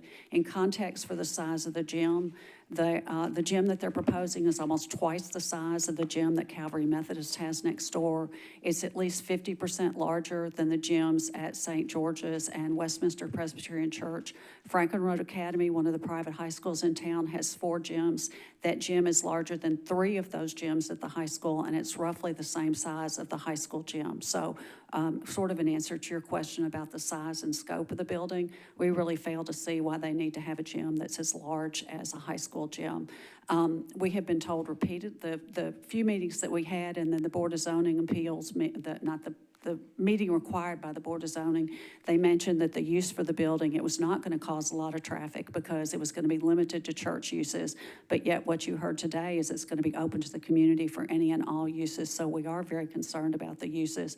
They did reduce 1 row of parking in the front, but we were told when wastewater met with us that informally that probably would not have been approved anyway, because basically what they're proposing is a building that is a ½ acre in size and the rest of the lot covered with parking. I think that I'm sort of out of time.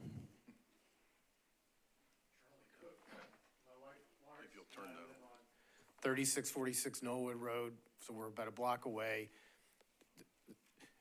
Currently, this was originally a residential house that had a driveway that went out on Hoods Hill and Knollwood. It didn't connect to the Woodmont Church parking lot. Our particular concern is the size of this building and the amount of people that are going to be using it, coming and going from it.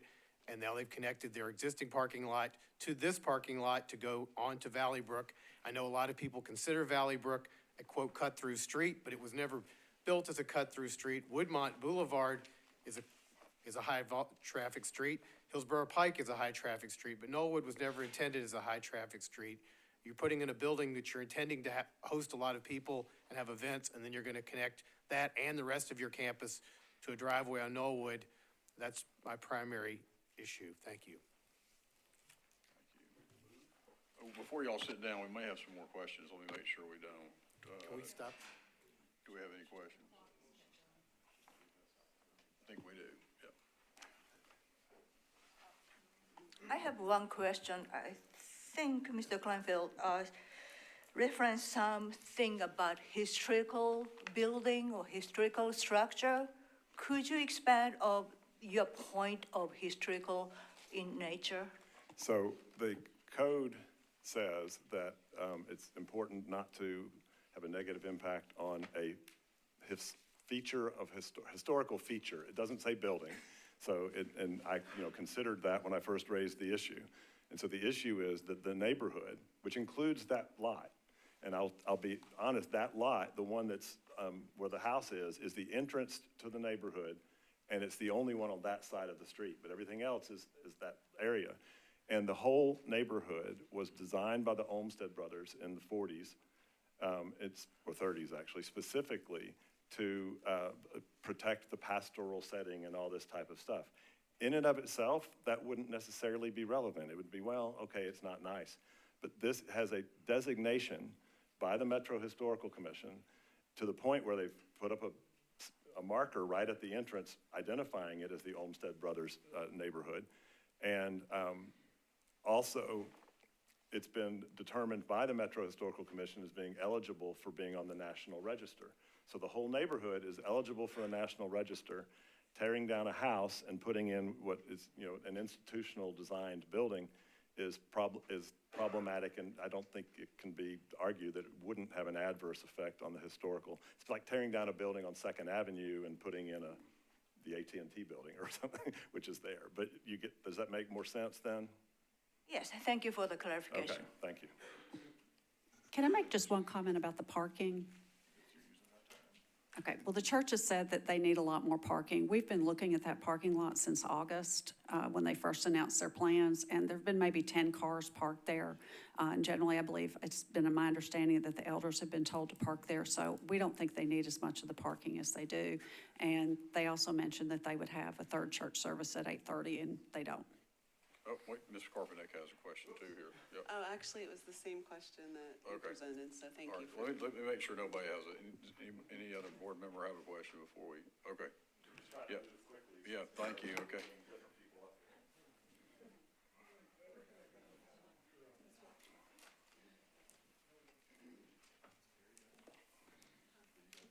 Hi, Scott Massey, 2341 Valley Brook Road. In the interest of time, I'll cut my remarks short. As you've heard, this is a unique neighborhood because of the integration of this beautiful, iconic church in an Olmsted-designed landscape that makes this one of Nashville's most unique neighborhoods. Our petition today is not about stopping growth. It's about scale, compatibility, and precedent. We celebrate the church's vitality, but the proposal before you represents a fundamental and irreversible change to the character of this historic landscape. It introduces a building form and mass that is incompatible with the Olmsted design and the surrounding residential context. We're asking that the Board of Zoning help to guide this project toward a solution that reflects Nashville's best traditions of stewardship, one that respects both a growing congregation and the integrity of one of the city's most important iconic neighborhoods. Please ask for a revised plan. Thank you so much.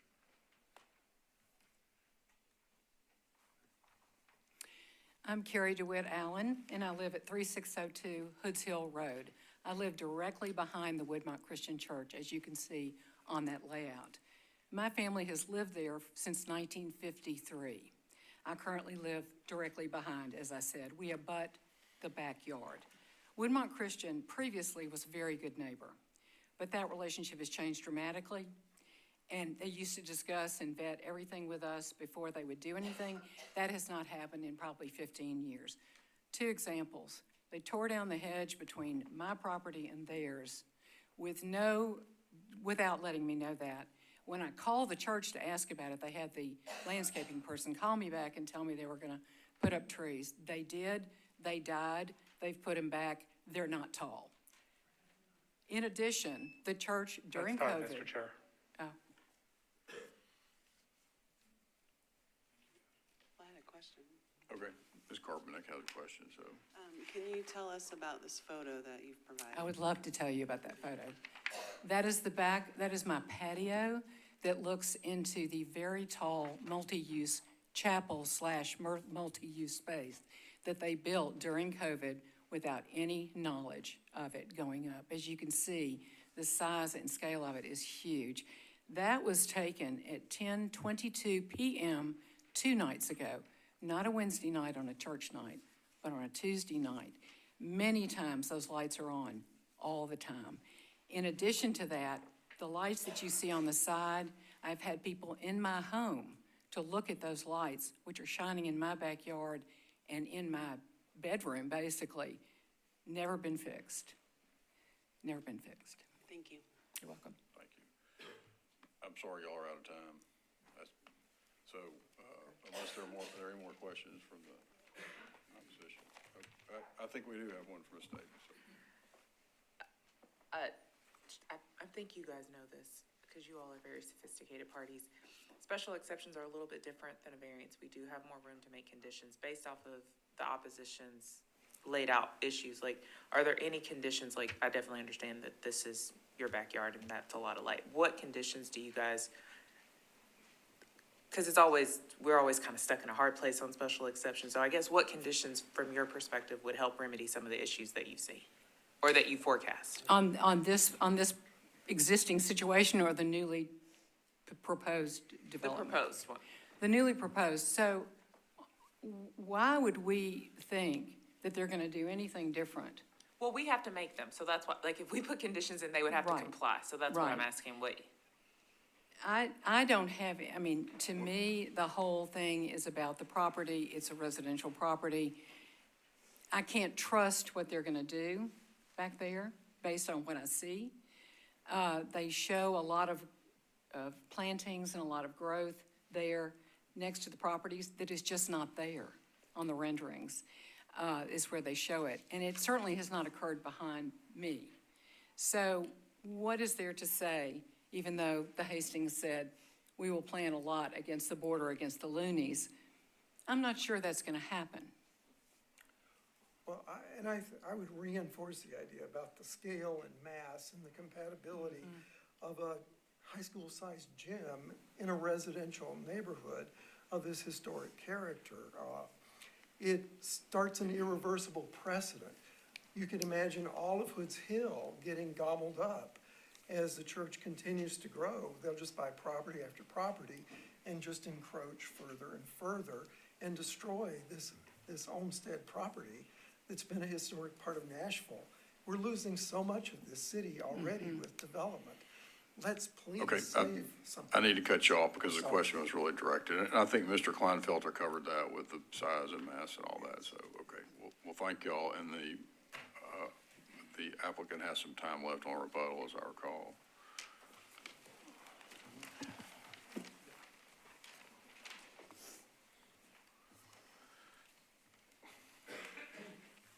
Mr. Marsh, if we could request an additional 30 seconds, because there were some issues with the clock stopping and starting. Mr. Kleinfelter. I don't think we have a problem with 30 seconds. So. Just to make sure the times are even, and obviously we're in a crunch. And before you start, I've got a question so that we don't get the clock started and have to stop it. I mean, in all the materials that have been submitted, I see the site plan, but I don't see anything with elevations. Did y'all submit something with elevations and all that? We did. We submitted those on Tuesday, and I have, I think those are also a matter of record that we handed out a little while ago. It was the first packet. I know we gave you a lot of information, so there's no telling what's on your desk. Be happy to come point it out if you would like. Are there some drawings and some plans that kind of give us something other than a one-dimensional look at the layout that will give us a feel for? Yes, absolutely. Okay, if you can tell me if they're in what you just handed out. Do you mind if I? Yeah. Do you mind if I approach? Sure. Yeah, okay. I can just hand you these and you can tell me because I'm trying to. Okay, all right, never mind. I've got it. I'll borrow Mr. Cole's. Okay, appreciate it. Yeah.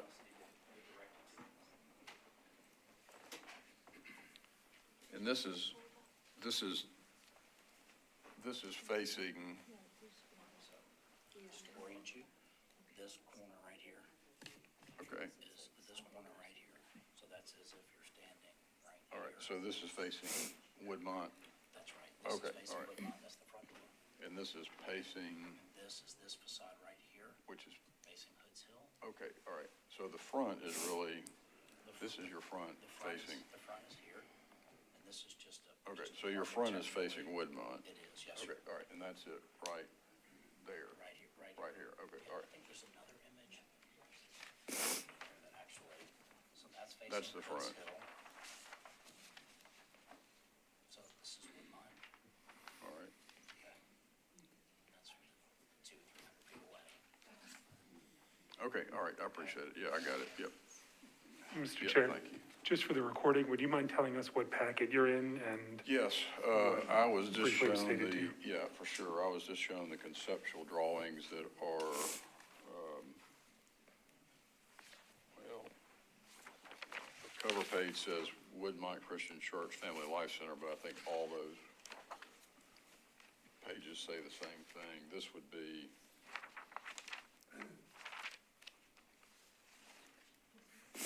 the page is labeled Family Life Center Northwest Corner that I was just discussing with Mr. Hastings, with Family Life Center Northwest Corner, and then one is just the page following, which is unlabeled, and then the other page that was discussed was the Street View, Woodmont, and Valley Brook. Thank you, Mr. Chair. Yep. Okay. Thank you for pointing that out. Yep. Very quickly, it is, first of all, I'm going to speak quickly. This is not a recreation center. That is a separate land use, and this is a church. This is an existing to addition church. But there's a gym in it, right? There is a gym in there, but Okay, this is so not. it's kind of a recreation center. Not I under mean, the land use table. The land use Okay. table has a recreation center. If this were, and it's clearly defined, and the zoning administrator is the one who makes that interpretation. This is an expansion of a church that does include a gym, but it is not a recreation center, and I'll let Mr. Hargis weigh in on that. Okay, no, and I'm with you on that. The Sure. point I think the neighbors have, though, is that there will be a gym there, but There I will be a gym understand there, under the zoning but code. for the neighbor to suggest that we should be bound by those same regulations when this is not, the zoning code and the zoning administrator don't consider this the same way as a recreation center. Secondly, it is highly inappropriate for a neighbor who has no ownership interest in the property, no knowledge of topographical or other site constraints, and who is not a member of our church to know what will and will not achieve our mission, or what will or will not, can or cannot be built on this site. We spent months on this. We looked at the topographical issues. We looked at many other site constraints. And again, our church is aware of it knows what will meet our mission. For the board to accept and consider their site plan acts as a dangerous precedent for future land use matters and other metro boards and commissions. Additionally, their arbitrary conditions go to what we believe will achieve our mission, and I think that's up to us to determine. Certainly, this board can impose some conditions, but the arbitrary conditions suggested by the neighbors who are not members of our church or are not familiar with our mission should not be considered. Cyril? So I'm Cyril Stewart, and I live at 3813 Whitland Avenue. As the chair of the Historic Zoning Commission, I appreciate your service and understand what's involved in all that. I'm also on the board of the Preservation Society of Nashville, and we are a group that's committed to the preservation of this entire city. And I have to tell you, yes, it is a historic neighborhood, but our site is also historic. Since 1943, we purchased and have taken care of a 1910 structure on the corner of Woodmont and Hillsboro. It's an important part of our church. Ed Keeble in 1947 designed the sanctuary. We have preserved and maintained it. And everything we've done, we've tried to build in a way that respects those properties.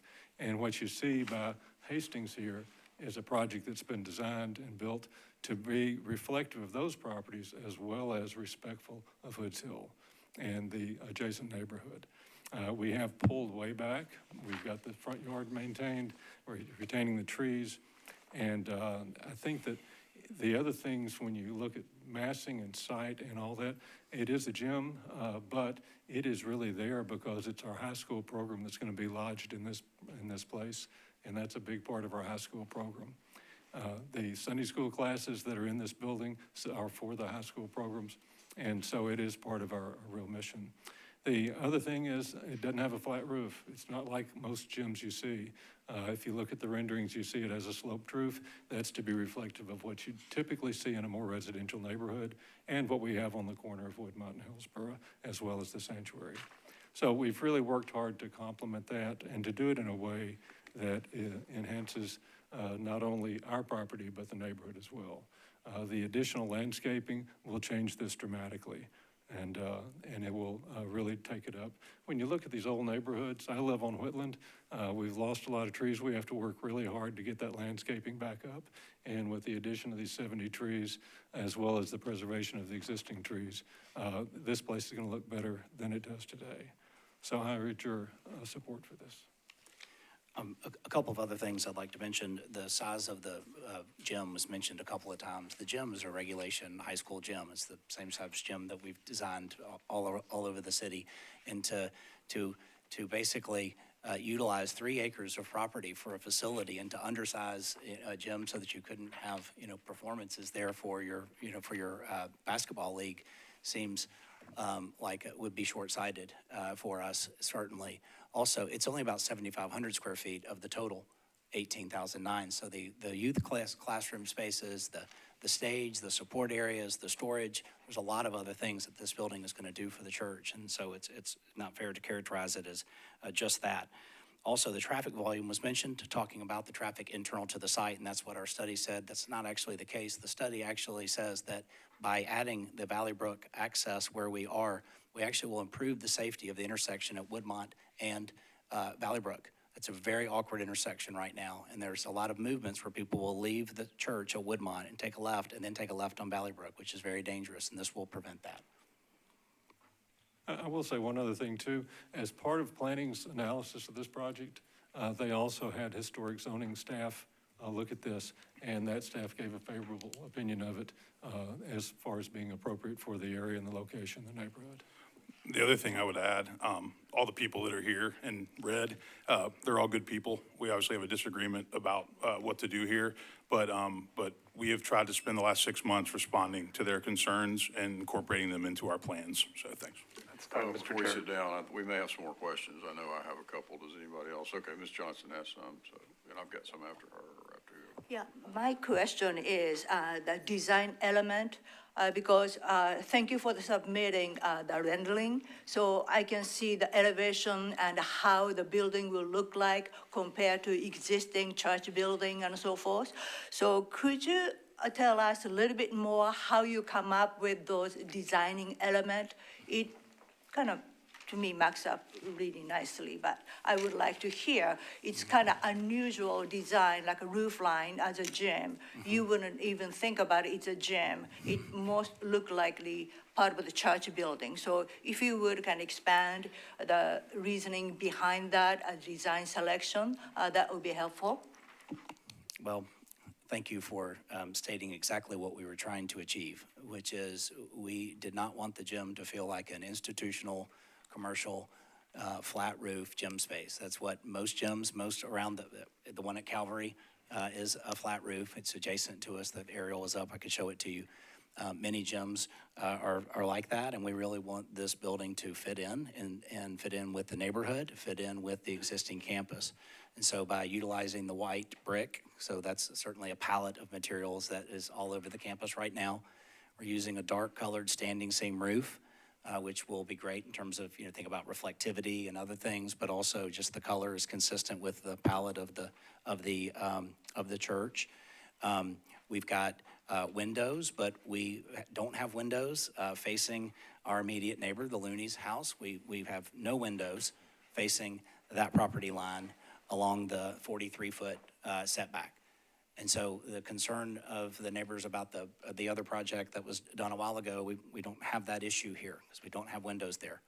And across Hood's Hill, we are hundreds of feet away from the nearest neighbor, and across Valley Brook even further, and across Woodmont, it's Woodmont Baptist Church. And so where there will be light and air and, vision of light and happening in the building will be, I think, a very sensitive neighbor. The connector, which is a big part of the project, is intentionally a space that will help frame a courtyard. And the courtyard between the two buildings will be a space where we can, gather. And it's insulated from the neighbors. So rather than putting that courtyard in the backyard or some other place where that might be appropriate, we're putting it in this interior courtyard facing Woodmont. And so the noise and activity that happens there hopefully will be shielded from the neighbors, but also will be something we can secure. Safety is a huge issue, you know, at schools and churches. And so we're trying to think about how to locate parking in a way that will be safe and line of sight and where we put the building and how we orient it. And all of those things are things we've been thinking about to develop this project and this concept. And to pick an arbitrary square footage for this to, you know, accommodate our needs as a, you know, someone that's been doing this for almost 30 years is a first.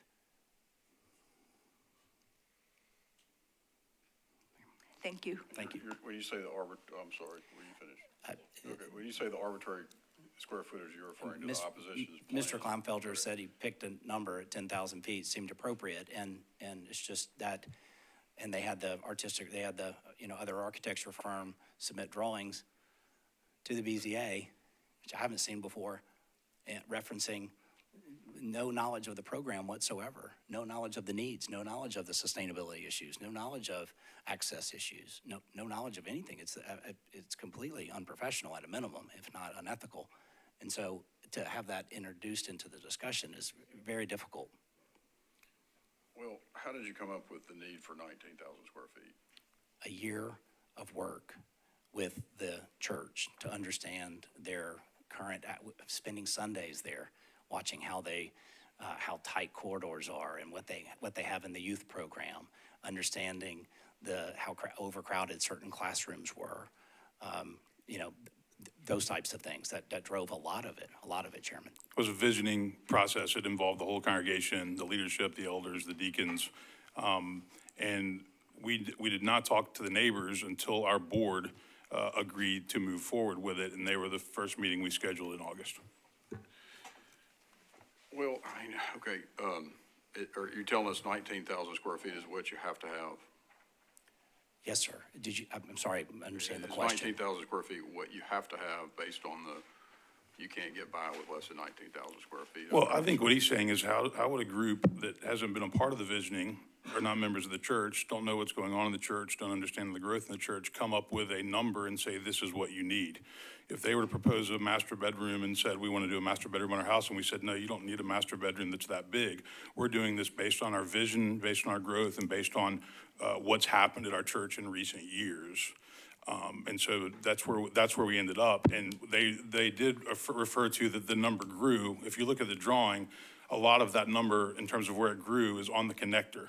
Originally, the connector was a skinny hallway. It actually is a more functional space. And so the building did not grow massively, but it grew on the connector, which again is away from the neighbors' residences. Are you talking about when you went from the 16,000 square feet to 19? Yes, sir. Correct, that's part of it. But also remember, Mr. Chair, that the original proposal was 25 to 30,000 square feet. Once we knew, and that's what we, in an ideal world, would have submitted, and I think we could have met the bulk regs, but ultimately trying to be as good a neighbor as we can and alleviate some of their current concerns to the fullest extent we can and still achieve our needs based on these years-long process, visioning, working with the board leadership. We reduced it to 19,000 square feet. So it's much smaller than we originally anticipated. Okay. I will say I didn't understand that because when I asked Mr. Hastings about the significant concessions you'd made, I understood that it stayed at 19,000 square feet. I think I should clarify that, if you don't mind. The 25 to 30,000 feet that I mentioned in my opening remarks was tied to the process that when we were doing our visioning internal with the church. We did not present a 25,000 square foot solution to the neighbors. So our first submittal to the neighbors was 16,000 feet. And when we redesigned the site, reduced the parking, moved the building, did all of those things, Chairman, that I mentioned earlier, at that point, the building grew from 16,000 to 18,900. So that's okay. I appreciate that. To your question of whether or not we have to have the 19,000 square feet, originally the church internally was hoping for 25 to 30,000 square feet. Right. So this is, we believe, the minimum that we can achieve our mission and fulfill our goals. I will say the biggest driver for this is that each year we baptize about 50 children, and our children's program now has over 500 registered kids in it. and they have outgrown their space. We've got overcrowded classrooms. So the idea is to move those children up into the space that's now occupied by junior high and high school programs, and then the junior high and high school programs move into this building. So that's the biggest driver for that. Okay. Last question I have is, I think it's the last, can you agree to limit the hours of operation? I think that some of the only, and again, I'll let the church correct me if I'm wrong, but any activities that would take place in it after 8, 9, 10 o'clock would be youth activities, a lock-in, for example. My church, different church, but my church, we host lock-ins frequently. And the children are, of course, stay inside. The lights in one area stay on, but there's no noise outside. The children aren't allowed outside for safety reasons. So hours of operation are concerning only but to the extent that it curtails our mission of fellowship, growing disciples of Christ, serving the community. The church is also a place that Room at the Inn works. And so I don't know how that will work with this specific facility, but again, we want to have the opportunity to serve the community, serve nonprofits, and serve our existing youth and members. Mr. Chairman, I would say You'll that have other buildings you can do that in, because you do that in other buildings now, so. Well, that's right. We do them in all of our buildings, and I would say that the future use of our church building will be consistent with what we're doing now. But the irony, Woodmont is a neighborhood church. We're a missional church. So we have AA groups, we have Al-Anon groups, we have our youth ministry, our children's ministry, all these things, and that would continue to be the case in the future. And then obviously what we highlighted is Sunday morning in any church is the peak time. That's when people come to worship. And we do need additional parking. We have people that leave almost every week because they can't find a parking place. And again, the irony of outside people telling us what we need or don't need is not lost on us. But we will use this building consistent with how we're using our current church building. I will say most of our programs finish by 8 or 9 at night. However, we do have 2 nights a week. AA meets in South Hall, which is on Hillsboro Road, and it's distant from, it's the other end of the site from this particular project. But they sometimes go until 10 o'clock at night. Room in the Inn is an overnight program that happens every Friday night from November through March. So those are things, if we put restrictions on the timing, those would bump up against it pretty significantly. One last thing, Mr. Chairman, the Planning Commission report states that they're encouraging, I think they said that the lights in the parking lot would be turned off by 10 p.m. And the only thing after 10 p.m. would be lights just for security purposes. And that's certainly a condition that we were very comfortable with. Well, their condition is, it's in their report, but Ms. Landis said y'all agree to those conditions. No, that's not an issue. That's right. Okay. That's right. Yes, sir. One last question about the traffic control. I understand Sunday morning will be the busiest traffic. With this additional building, are you anticipating increase in traffic in Sunday morning or any other weekday, weekends? Why don't I talk about the parking for just a second? So when we're finished with this project, we will have added an additional 67 parking spaces. So the capacity of the church, in many cases, is driven by the ability for people to park and to be there. And so the 67 spaces that we're adding is very nominal. We have about 400, I think the number's about 400 total parking spaces. And today, we utilize much of this area. People park there. People park, they park in the grass. They park in places that are less than desirable. We try to manage it, but we're parking about 50 to 60 cars in this area already. And so if you do the math on that, we're really not adding on peak, on Sundays, whenever else, we're really not adding a lot of additional parking. Trying to get parking for the cars that are there. I'm sorry? We're trying to get parking for the cars of people that we already have coming that can't find a space. Understand. So I'm just concerned if it will increase or if currently you're having some traffic problem coming to the church, and then if that's the case, you're having like a traffic control person the peak hour, and that would be something you consider provide service for the neighborhood. Yeah, we have a shepherd's ministry that already does that. And then on big Sundays, we do bring in police officers to help with traffic in and out. Thank you. Okay, any further questions? And there's not a council person here to speak on this, is there, Mr. Hargis? Okay. No, but to my understanding, she did, I'll let Mr. Hargis weigh in on that, but to my understanding, she has clarified her letter and expressed support for the project. Mr. Hargis?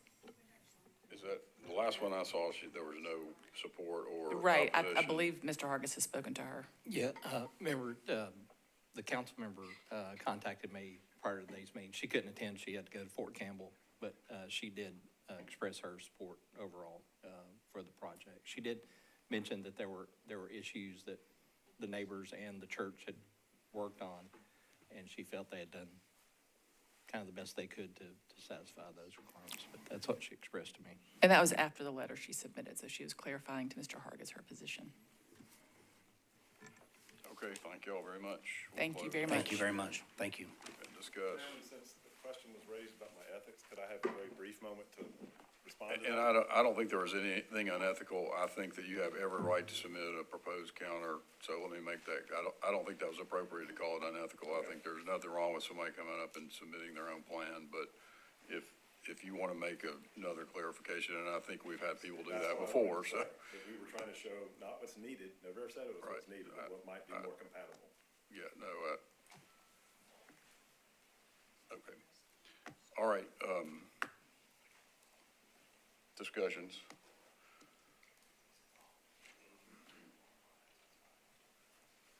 Well, I mean, we historically in these cases realized that the neighbors that live there are some of the best people to know how a building is going to impact things.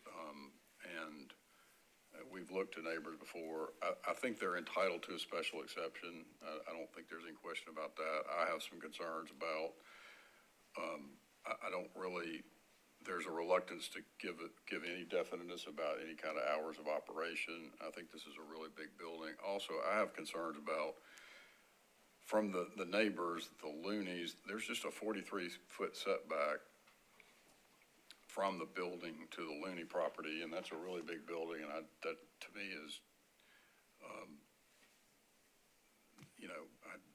I don't think anybody would be concerned about a building that size being coming within 43 feet of their property line, is my thought. But I think they're entitled to a special exception.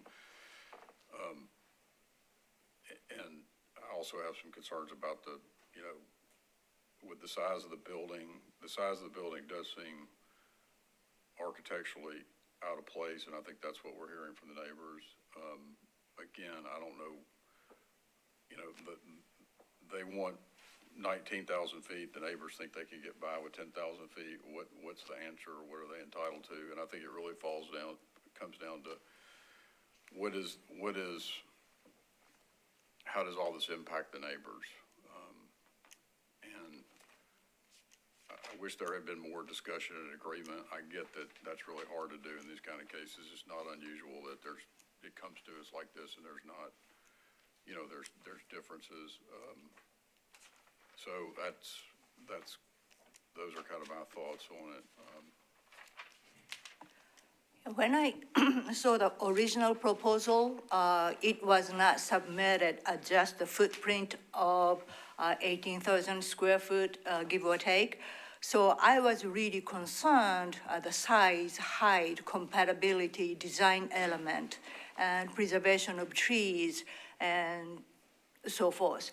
But after I look at the design component, yes, it's a large footprint, but compared to the elevation, compared to current building, the proposed building roof line is much lower than existing building because of the elevation and so forth.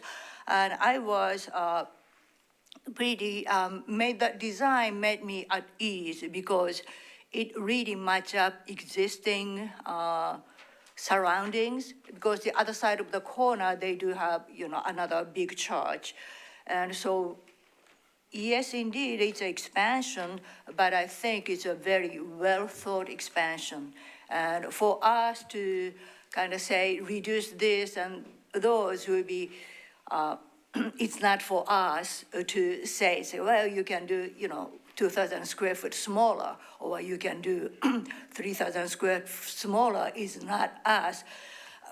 Especially considering, compared to entitlement and FAR, and they are meeting those requirements.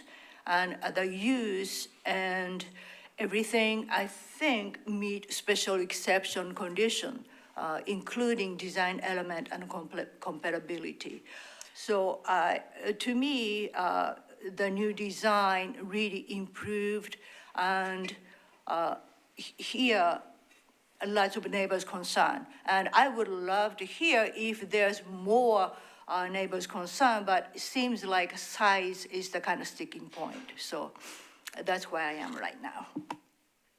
I was going to actually agree with Member Johnson, and as she was talking, I thought about one that we recently heard in Old Hickory, Hermitage area.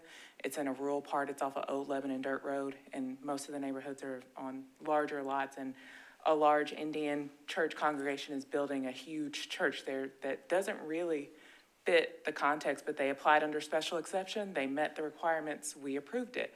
So I like being consistent. And so I definitely understand the neighbors' concerns, and I definitely understand it. But I also, when I look through this process, like, this is a large congregation. I do think, like, they are not looking at just, most churches of this size look ahead. They don't want to come back in 2 years and say, hey, we undercut ourselves and our children's ministry grew larger than we thought and we need more classrooms, or we need a larger this space. I didn't even know it was a gym until, if I looked at the picture, not until I went through the packet more, I was like, it didn't look like a gym. Like, I think that, I understand, again, I completely understand the neighbors' concerns, but I think the applicant did its best to try to bring it closer into the property, make it look not like a gym like the other churches who have gyms on Woodmont, or not Woodmont, on Hillsboro Pike. And so, to some extent, if we put, I think we do have the right to put reasonable conditions, so I'm still listening, because I will listen to reasonable conditions. But when we get into things about taste and scale, and that's not our job. We don't get to decide that, no matter how we personally feel about it, because I can think of recent examples where other religious institutions are doing similar things, and neighbors made the same argument, saying, hey, this is a rural road, why are you putting this large building here? We don't get to decide that. If they meet the bulk regs and they meet the general and the specific, the standard, we have to approve it. So, again, I'm still listening. And I think that if there's some reasonable conditions that can be put here, then definitely. But I also want to, like I said, I think about other cases and I try to be consistent.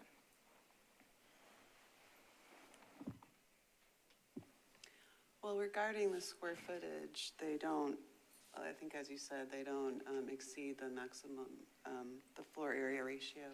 But that's for the entire site. That's not just, that analysis was done for the entire site, not this parcel. Say that again. Yeah, I don't know how to, I understand what you're saying. You said the analysis was done for looking at this site globally, and it didn't look at this specific just the parcel. Yeah. Okay. Yeah. You're talking about the square footage. Yeah, it says total site area 9.7 acres. That must be this entire site. Right, yeah. And they looked at it as this being part of this entire site, not just this parcel. And I assume that was, this is done correctly, and this is what zoning requires, that it looks at it globally, not just this site. So it'd be interesting to know how this building, if it was just that parcel, how much square footage is actually allowed. But I assume that it's done correctly, because the zoning administrator hasn't said otherwise. But I don't know how to put a condition on the hours of operation, because there isn't any, as I can see, outdoor activity spaces that face the neighbors. So I wouldn't know how to put any. I think the windows are a good start. I mean. No windows, yeah. And I just know from my own church experience, like sometimes on Tuesday nights, they have worship nights, and that goes until 9.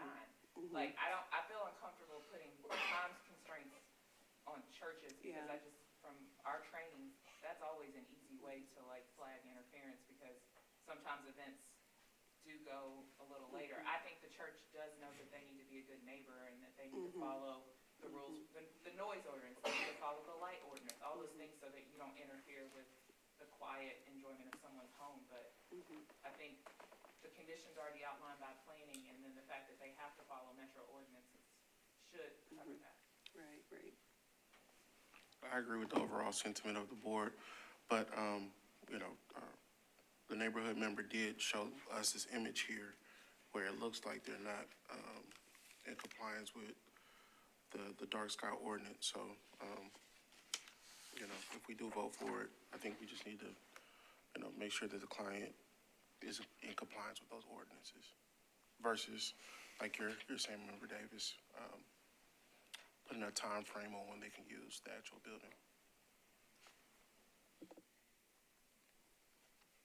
I agree with you, Member Cole. And so they've already agreed to the conditions and that the planning is recommended, so those conditions haven't been agreed to. I think Member Cole was referring to that photo that we got. That building's not in front of us, but it shows like a lot of light emanating to that neighbor's backyard. Is that the one you're talking about? Yes, that's correct. Did, any of the members have any, thoughts on the condition about the crash gates remaining locked at all times? So I thought that was already in the code. I thought you had to leave those crash gates locked and closed unless you have an event. I thought that was the code, because we heard a similar case for the one in 12th South, like last year. So I think that's a gift. They have to keep that locked and closed unless there's an event. Mr. Harris, you know about that? Yes, sir. That section, I apologize, don't have it right with me. I know that's required for off-site parking. So parking for a church is on an adjoining property. I don't know that that language is in the code, but I'll pull it up.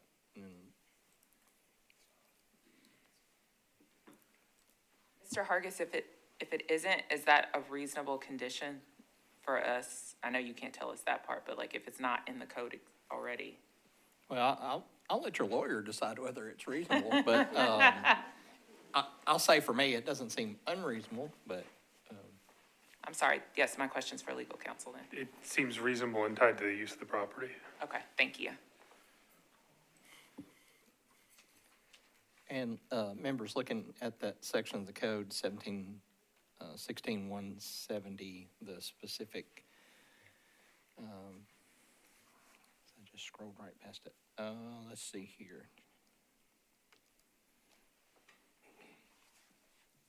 It is in there, yeah. When not in use about the place of worship, the parking area shall be secured by a lock barrier that precludes vehicular access.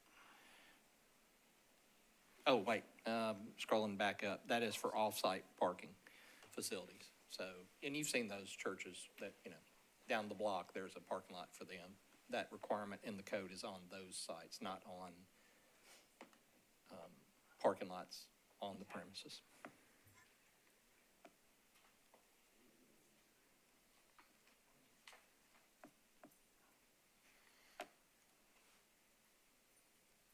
Motion, anyone? I mean, I will say, because I think that where this is going is probably most members are inclined to improve it, and they're entitled to a special exception. I don't think there's any question. I don't know that it would be productive because I don't know who, but I mean, I think there are still some issues that could be talked about between the neighbors and the church about the crash gates. Some other things that we've expressed concern about, or I know I've expressed concern about a few, but I don't, sometimes that doesn't go anywhere and we come back and, I mean, I think what I would tell my thought would be to the neighbors that they're definitely going to get a special exception. I think that's what I'm hearing, and I think they're entitled to it. So is your solution, did you want them to have more time to negotiate, or did you want us to vote? Yeah, I was gonna, my thought would be to defer it and see what they could read, what if further discussion with respect to the things that have been brought up, resolved any of these issues, and, that's my thought.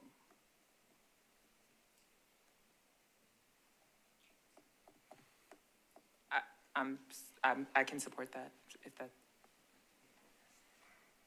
Agree. But I'm still waiting on the other three members to say what they think, if they want to. Yeah, They don't have to, no pressure. I mean, if the board really thinks that this needs to get on down the road, and we definitely have had cases where we've deferred and people come back and say we're no further down the road. I'm concerned about the setback from the neighbors. I don't know that anybody else is concerned about that. I am concerned about the size. I think there's others here that are concerned about the crash gates and maybe some other issues about lighting. And I think those things are the things I would hope they could discuss and maybe get a little further agreement on, but they may not, and so. But it seems to me it's either a motion to defer or a motion to approve at this point with conditions. I'll say the setback also concerns me, but I don't know that 100 is the appropriate one, but it is pretty close. And I don't either. I just know that 43 is. And I think that's a product of the size of the building. See, I get tempted to redesign things, so I can't do that in this role here, but I would do something a little different, but it's not really our prerogative to do that. And a motion to defer, how long are we considering deferring it? I probably want to ask the parties, can we open up if we were to defer Ms. Lane and Ms. Kleinfelter, what? I would respectfully, on behalf of the Woodmont, request no deferral. We've been working on But if we were to defer, I understand, but how long, She said bare minimum, 1 meeting. We've done a lot of design work. I'm not sure we can make any further concessions. We've made the concessions we think we can. If the board sees fit that we should continue to engage in some of the same conversations we've had, we would request a minimum. but some of the, like the crash gates and perhaps, We have no objection to keeping those closed. well, but. And we put those in at their request. Right. We've made some concessions. They asked for those. Okay, how long do you think, Mr. Kleinfelter, a month? I think it would take 2, and I'm having my knee replaced in February. Okay. Probably, I don't think the board will probably go 2 months. I'm not going to meet, I'm gonna go to, I won't vote for 2. I think, Well, it won't be any, you're meeting every other, this January is the only one. Mr. Hargis can tell us. Next two meeting dates are February 5 and February 19. Will their argument be opened again, for No. discussion or not? Typically, we do allow some time. We usually, I can't be here on the 19th. okay. We've had surgery the day before. How long we already deferred at the last meeting due to forum concerns. We're not certain that we'll have a meeting. Deferred to January. We're not certain, of course, we won't know until that week if we'll have a deferral on forum on February 5th. He's out February 19th. Again, we've been working on this with the Loonies since August. One meeting she failed to mention is we also had a community meeting. We notified all neighbors within 1,000 feet of our property and had a community-wide meeting that was very well attended. So we have. I know that. I know, I'm just But today some things have crystallized. I think y'all know something about what the board, some concerns we have. And look, the deferral motion may not pass. Well, all I'm saying respectfully, Mr. Chair, is that we have spent many months already. I'm not sure if he's gonna be out on the February 19th. We object to going beyond that, so we would request February 5th. I don't think we're gonna go beyond a month. I mean, Mr. Kleinfelder will have to get he'll have to get a backup or something, so. I know the rules and law, but I can. Charlie will do it. But at any rate, I would say we would appreciate any period of deferral that the board chooses if there's reason to. I believe there's room for compromise on the setback. It doesn't have to be 100, but it also doesn't have to be 43. There's compromise on the size as far as what's compatible. Again, the needs of what we have to compromise on is what the code requires, 1716-150. But we also meet and exceed everything. And I appreciate what both of you had to say. I did just want to make the point that I know this has taken a lot of time. I know y'all, I know you've done that in other cases too. But I think that things crystallize when we do finally get this before the board, and I think that's the difference, so. The board sees fit to defer, that's of course within your discretion. We would respectfully request that you defer. Okay, so, and I, you know, again, it hadn't been voted on yet, I don't know, I would support a deferral, but I don't, I think. Just for the I think a couple record. people were for it, is our call. I think Ms. Davis thought maybe a deferral, but I don't know about the other members. So. I understand the concern, but I think one meeting deferral will not make a material change because what a church want to accomplish and what a neighborhood want to see is like a parallel. It's not going to meet because the neighborhood would love to see much, much smaller. I think that's the ultimate solution. So, but what church come up with that size, seeing future growth and so forth, because building one building and then expanding years later and expanding another year, it's costly and not a good solution. So it may feel big, but to me, as of right now, they try to meet many of neighbors' concerns. And I am always into open, communication.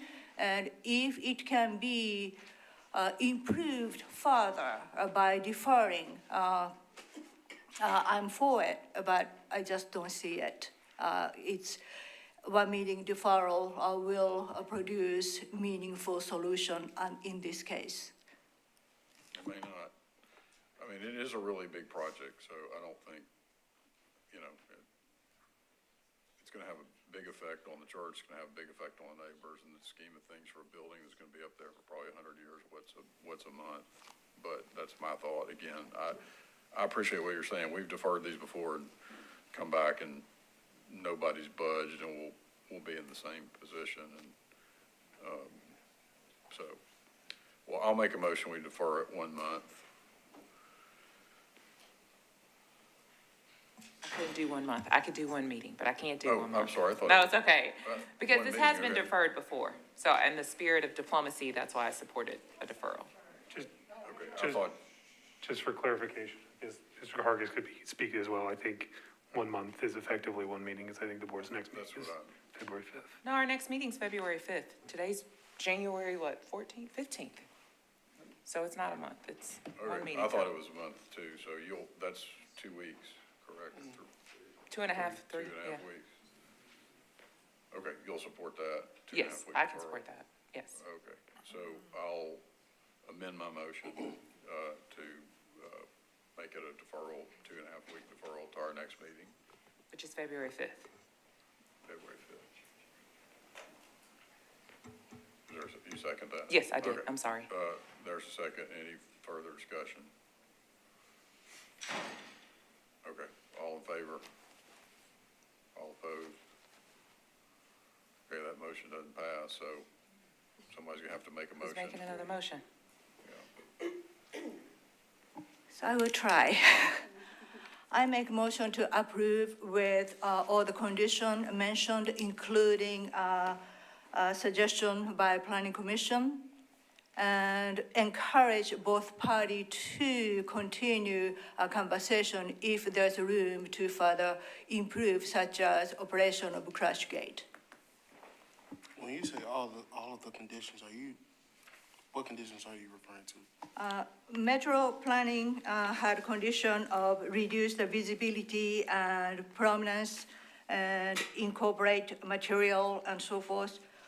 It was on our packet. But not the conditions presented by the opposition, correct?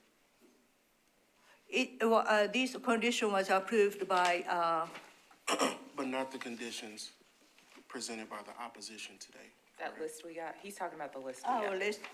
This, No. With condition recommended by Planning Commission. Just to clarify. and then I had an amendment. I can support that motion, but I do think we should add the condition about the crash gate staying locked and closed when it's not in use.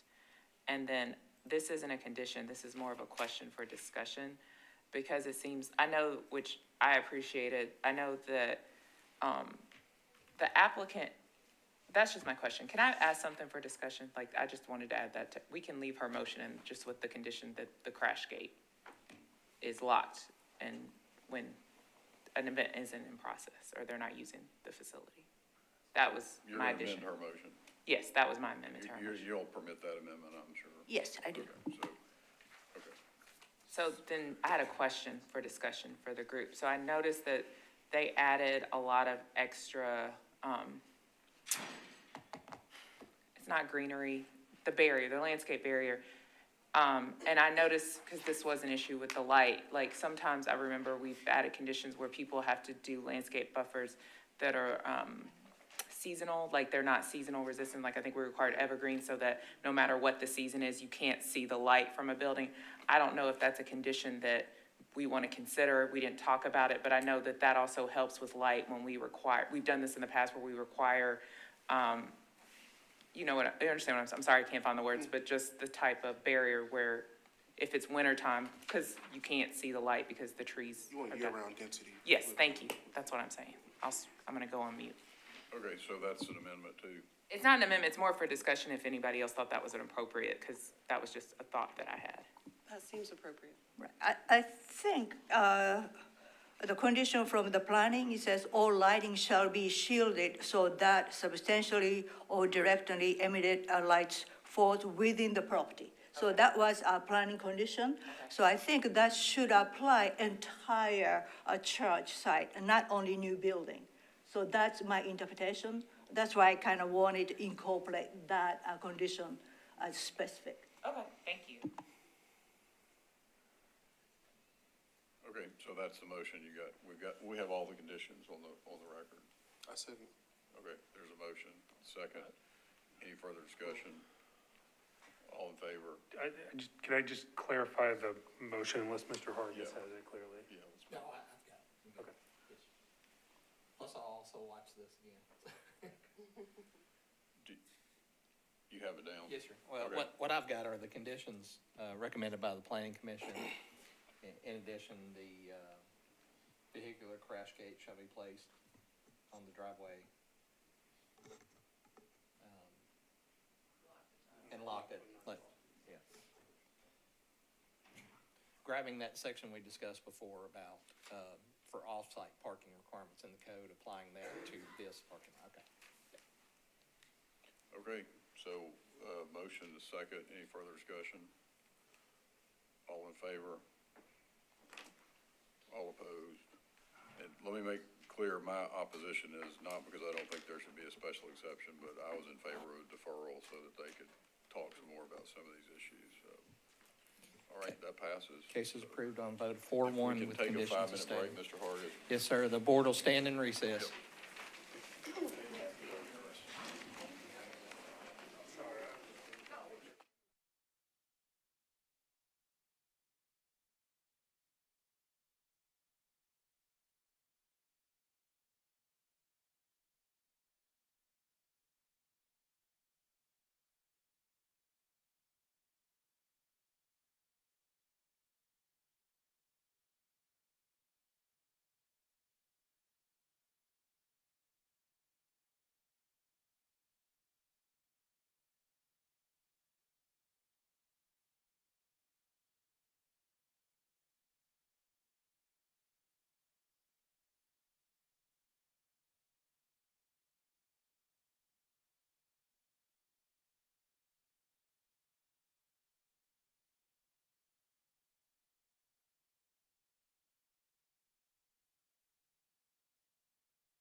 not of that church. Ma'am, I believe the board is about to be back in session, so I can't speak to it. Sorry. You just can't.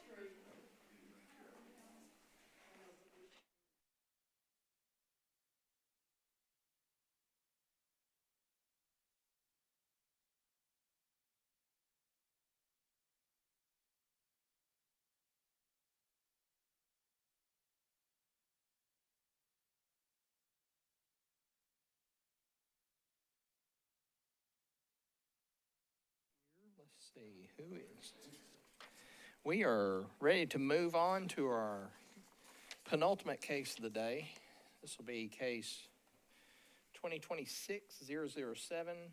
Thompson Burton, PLLC is the appellant on behalf of Bernadette Klapke, the owner of the property at 725 Adkisson Lane, requesting a variance from the street setback requirements. Mr. Chairman, the applicant has withdrawn the height request.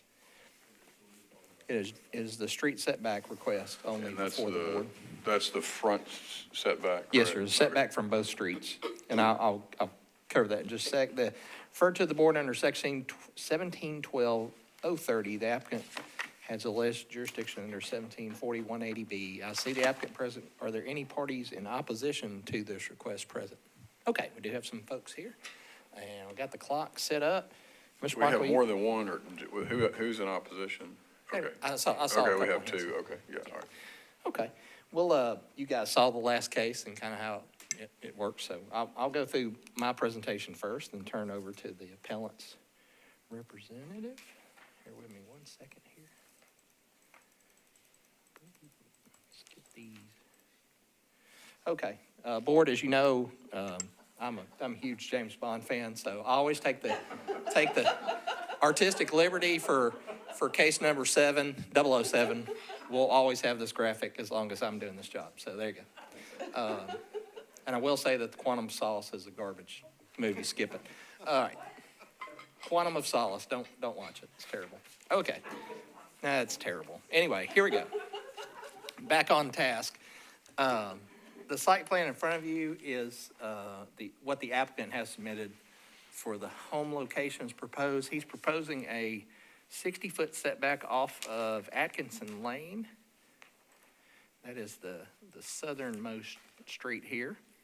And a 50-foot setback off of Templeton Drive. That's the road that runs on the east side of the property. The next slide will kind of show how we determine setbacks. So the council made a change to the zoning code for detached duplexes, and that's what this configuration is for us.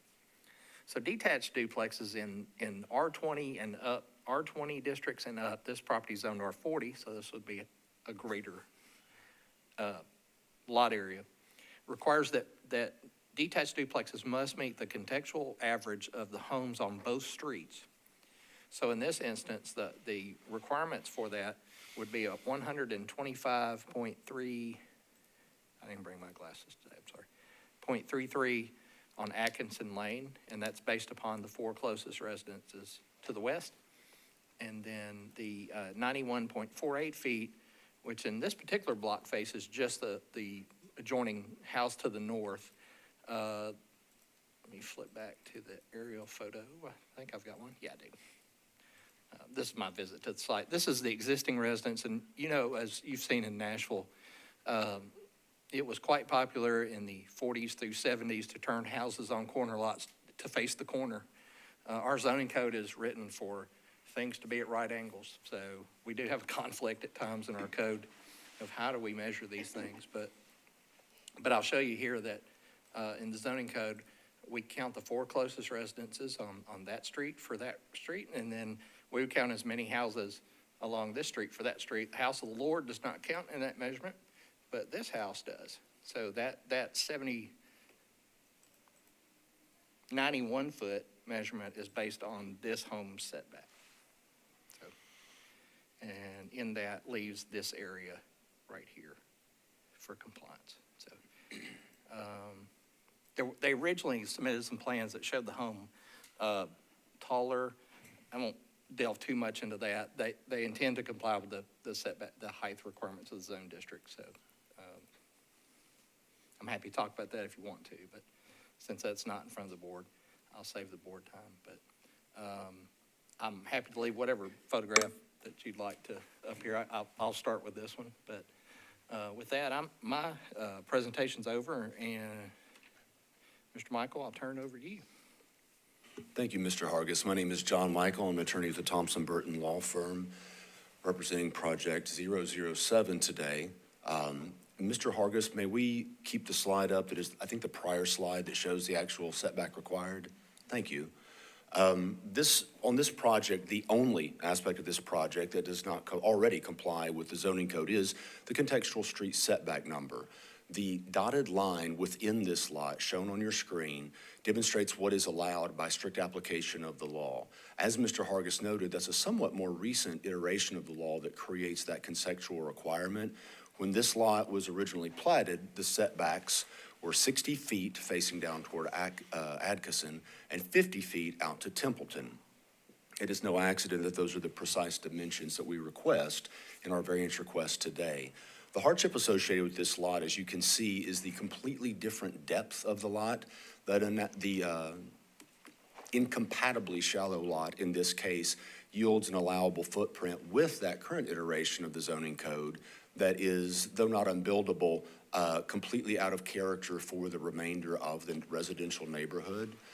With that, we seek to go to the platted lines, which before this law, before any of our contextual street setback laws of the last 15 years ago, it would have been a matter of what the zoning code table allows versus what the plat requires, and then taking the more strident or strict of the two requirements. That which we're seeking is that requirement. I think the hardship is relatively clear. I believe that the relief requested is demonstrably consistent with what was originally contemplated with the plan and what would be required by code as a minimum setback, but for this particular ordinance. And so we ask that you grant the one variance requested, which is the setback of 60 feet on Adkisson, 50 feet on Templeton as platted. Certainly at the end of any questions today, I'll want to reserve some time for rebuttal if necessary, but I naturally want to invite the board's questions before then. Any questions? Oh, no questions. We've used all our questions last case. Sorry.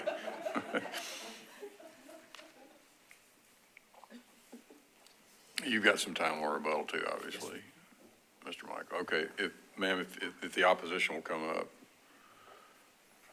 And if more than one of you wish to speak, come on up. I got 4 seats at the table.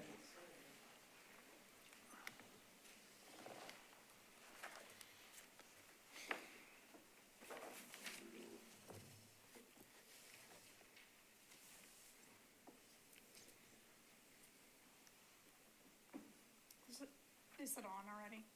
One more time. Now? There you go. Thank you. So my name is Melissa Lockhart, 6420 Harding Pike.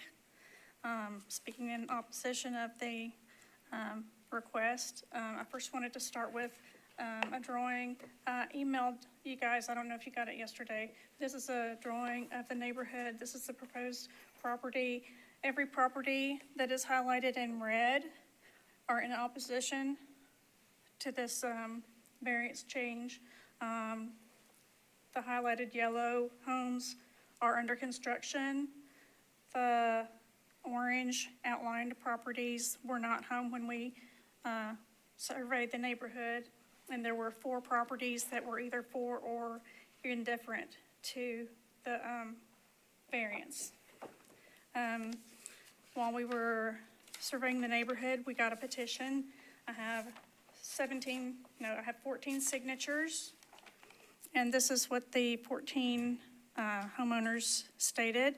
We, the undersigned residents and property owners, respectfully oppose the requested zoning variance for 725 Adkisson Lane. The request seeks to change the street setback due to an alleged hardship related to the lot being on a corner and shallower than other lots. The existing structure already fits within the current setback, and any claimed hardship is a result of the applicant's plan to overbuild the property. Changing the established setback would not fit the character of the street and surrounding neighborhood. Granting this variance would set an undesirable precedent and is not justified. We urge the Board of Zoning Appeals to deny this request. In addition, this request is not just about one property. Granting the variance would set a precedent for others in the neighborhood seeking similar exceptions. Over time, that would erode the intent and existing setback requirements which were put in place to maintain consistency and continuity along the street. If multiple properties are allowed to encroach into the setback, the result would be an irregular zigzag pattern of homes rather than a uniform planned appearance that currently defines the neighborhood. The applicant is asking for a significant reduction in the setback. It's important to note that the property already contains a duplex. So he can build in the current position without decreasing the setback. Finally, the neighborhood input has been very clear. 21 of the immediate neighbors who were contacted, 17 of them opposed the variance request. This includes both long-term residents and new homeowners, reflecting broad concerns across the neighborhood about the impact of this variance would have on the character of the street. For these reasons, precedent, neighborhood consistency, lack of a true hardship, and strong community opposition, I respectfully asked for the setback variance to be denied. Thank you for your time. Thank you. Any questions? Okay.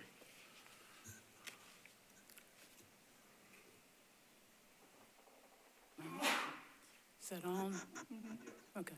My name's Nancy Griffith. I live at 8300 Sawyer Brown Road. But I used to live at 721 Adkisson, which is the next door property.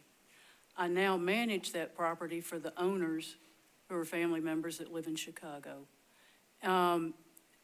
They are opposed to this, and if I were still living there, I would be opposed to this because, as so eloquently stated by Melissa here, that it will alter the street and everything else. Everything that's been built in that area is one house torn down, one house goes back up. We're talking, this has been a duplex and it's been okay, and they've been great neighbors over the years. We've had that property for 35 years. But to actually end up with two separate buildings over there, which is what's gonna happen, and changing the setbacks, it's gonna alter everything, and it's gonna start that domino effect of everybody pushing to change the setbacks and alter Hillwood. Thank you for your time. Thank you. Anybody have any questions? Okay, thank y'all very much. Mr. Michael, you've got some time left. Well, thank you, Mr. Chairman. Happy to answer questions. We don't need to use those all the time. Any questions for Mr. Michael? Okay. All right, well, and the councilman spoke on this at the beginning, so I guess if we have no further speakers, we'll close the public hearing and discuss. I would like to state that I used to represent this area, so I'm very familiar with the neighborhood. So I just wanted to share some context. This corner lot is zoned R40, duplex eligible, and all pretty much surrounding area is RS40. So back in, I believe, in 1984, 87, Mr. Hargis, that time, neighborhood went like a massive downzoning because that time, I think they have only R zoning. So when people introduce RS zoning, neighborhood, many people are opted in to change to RS40 for zoning because what on the ground is pretty much single family home.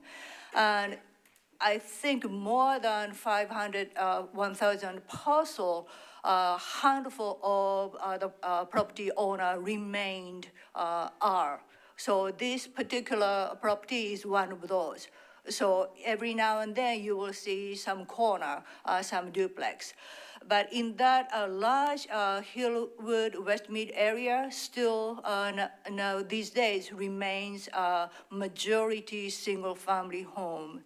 And every now and then we'll see some duplex, but they are pretty much meet with contextual setback. So I understand this lot is unique in a shape, but if I come to think of why in the begin with contextual setback was introduced is neighbors' desire to have compatibility and harmonious development, which already happening. So neighbors' will and council members' intent was to keep existing development pattern as close as existing, unless it's a neighborhood evolving or some urban corridor area. And this is a really middle of a neighborhood maintenance area. So surrounding area is pretty much single-family home and, established setback. So I would understand if they wanna build exactly the same location at exactly the same, footprint, or, not exceeding the current footprint. But I am not seeing the argument why we have to accept the variance just because they want a different type of housing unit over there. So I'm not really seeing the reason behind the variance on that particular application.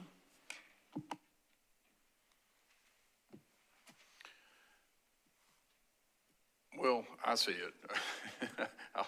Just to get it out, I mean, to me, it's why we're here. I mean, I understand the reason for the contextual overlay, but, and this is a unique lot. It's different from most of the other lots there in the shape and the depth. And, I mean, if you look at where you'd have to build now, that would be totally unfair to this property owner, in my opinion, and they have a right to, put two buildings on it, and I think there is a hardship. I understand that it's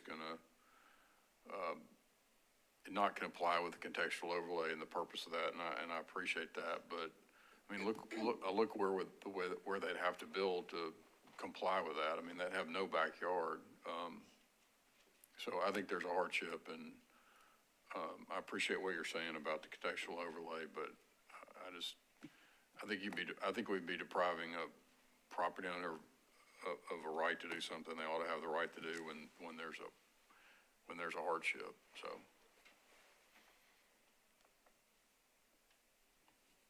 I think I'm halfway in between both of you in that I could see definitely the hardship and definitely the maintenance of the neighborhood. I always think about where the existing building is now and maybe having those same setbacks, which actually would give them quite a bit more buildable area than what's shown. So right now the existing residence is, I think it says 58.91, so let's just say 58 feet from Adkisson, and it's let's just say 86 feet from Templeton, which is kind of like a compromise between what's being asked, and it's in line with what's existing to an extent. I mean, the existing residence is at that weird skewed angle, but be kind of, I think it would allow them to build two on one lot. It would just be a little bit different. You're saying if they kept, do you see, the dimensions are not on this one, but do you see on here? Yeah, I got this one. It's the same image, it just has the dimensions. So like if this was a setback and this was the setback, it'd be a little bit different orientation, but I think they could get two on one lot. At least I think they could explore that if we were to have a compromise, because that would be matching kind of what's existing. Just for the record, would you mind stating what you're looking at and your Yeah, I'm decision? looking at a plan that's the same as the one on the screen, but it has dimensions on it. It's in our packet. Thank you.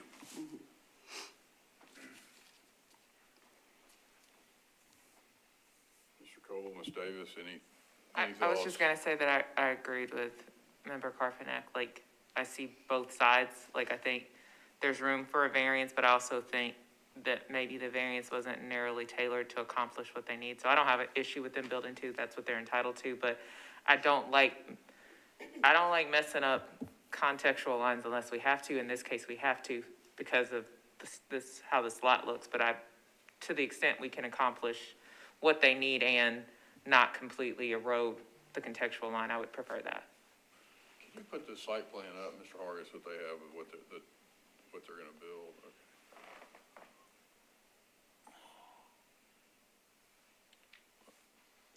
I agree in general. It's tough. I do think we in both need to account for the diagram that was shown and the overall community sentiment on the project. Did we have that in our packet, or did we just, all of us just saw that today? I'm not sure which one you're talking about, Mr. Cole. She showed a diagram of all of the neighbors that were coming. No, that wasn't, I didn't see it in our packet, but I didn't see could have that in missed our it. packet either. But it appeared to be that, I think she noted 17 of 21 that were contacted weren't in favor.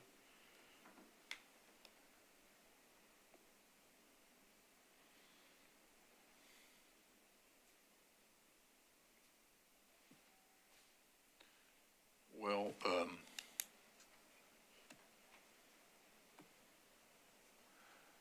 I mean, yeah, and I understand what you're in the middle and you think that there's something that's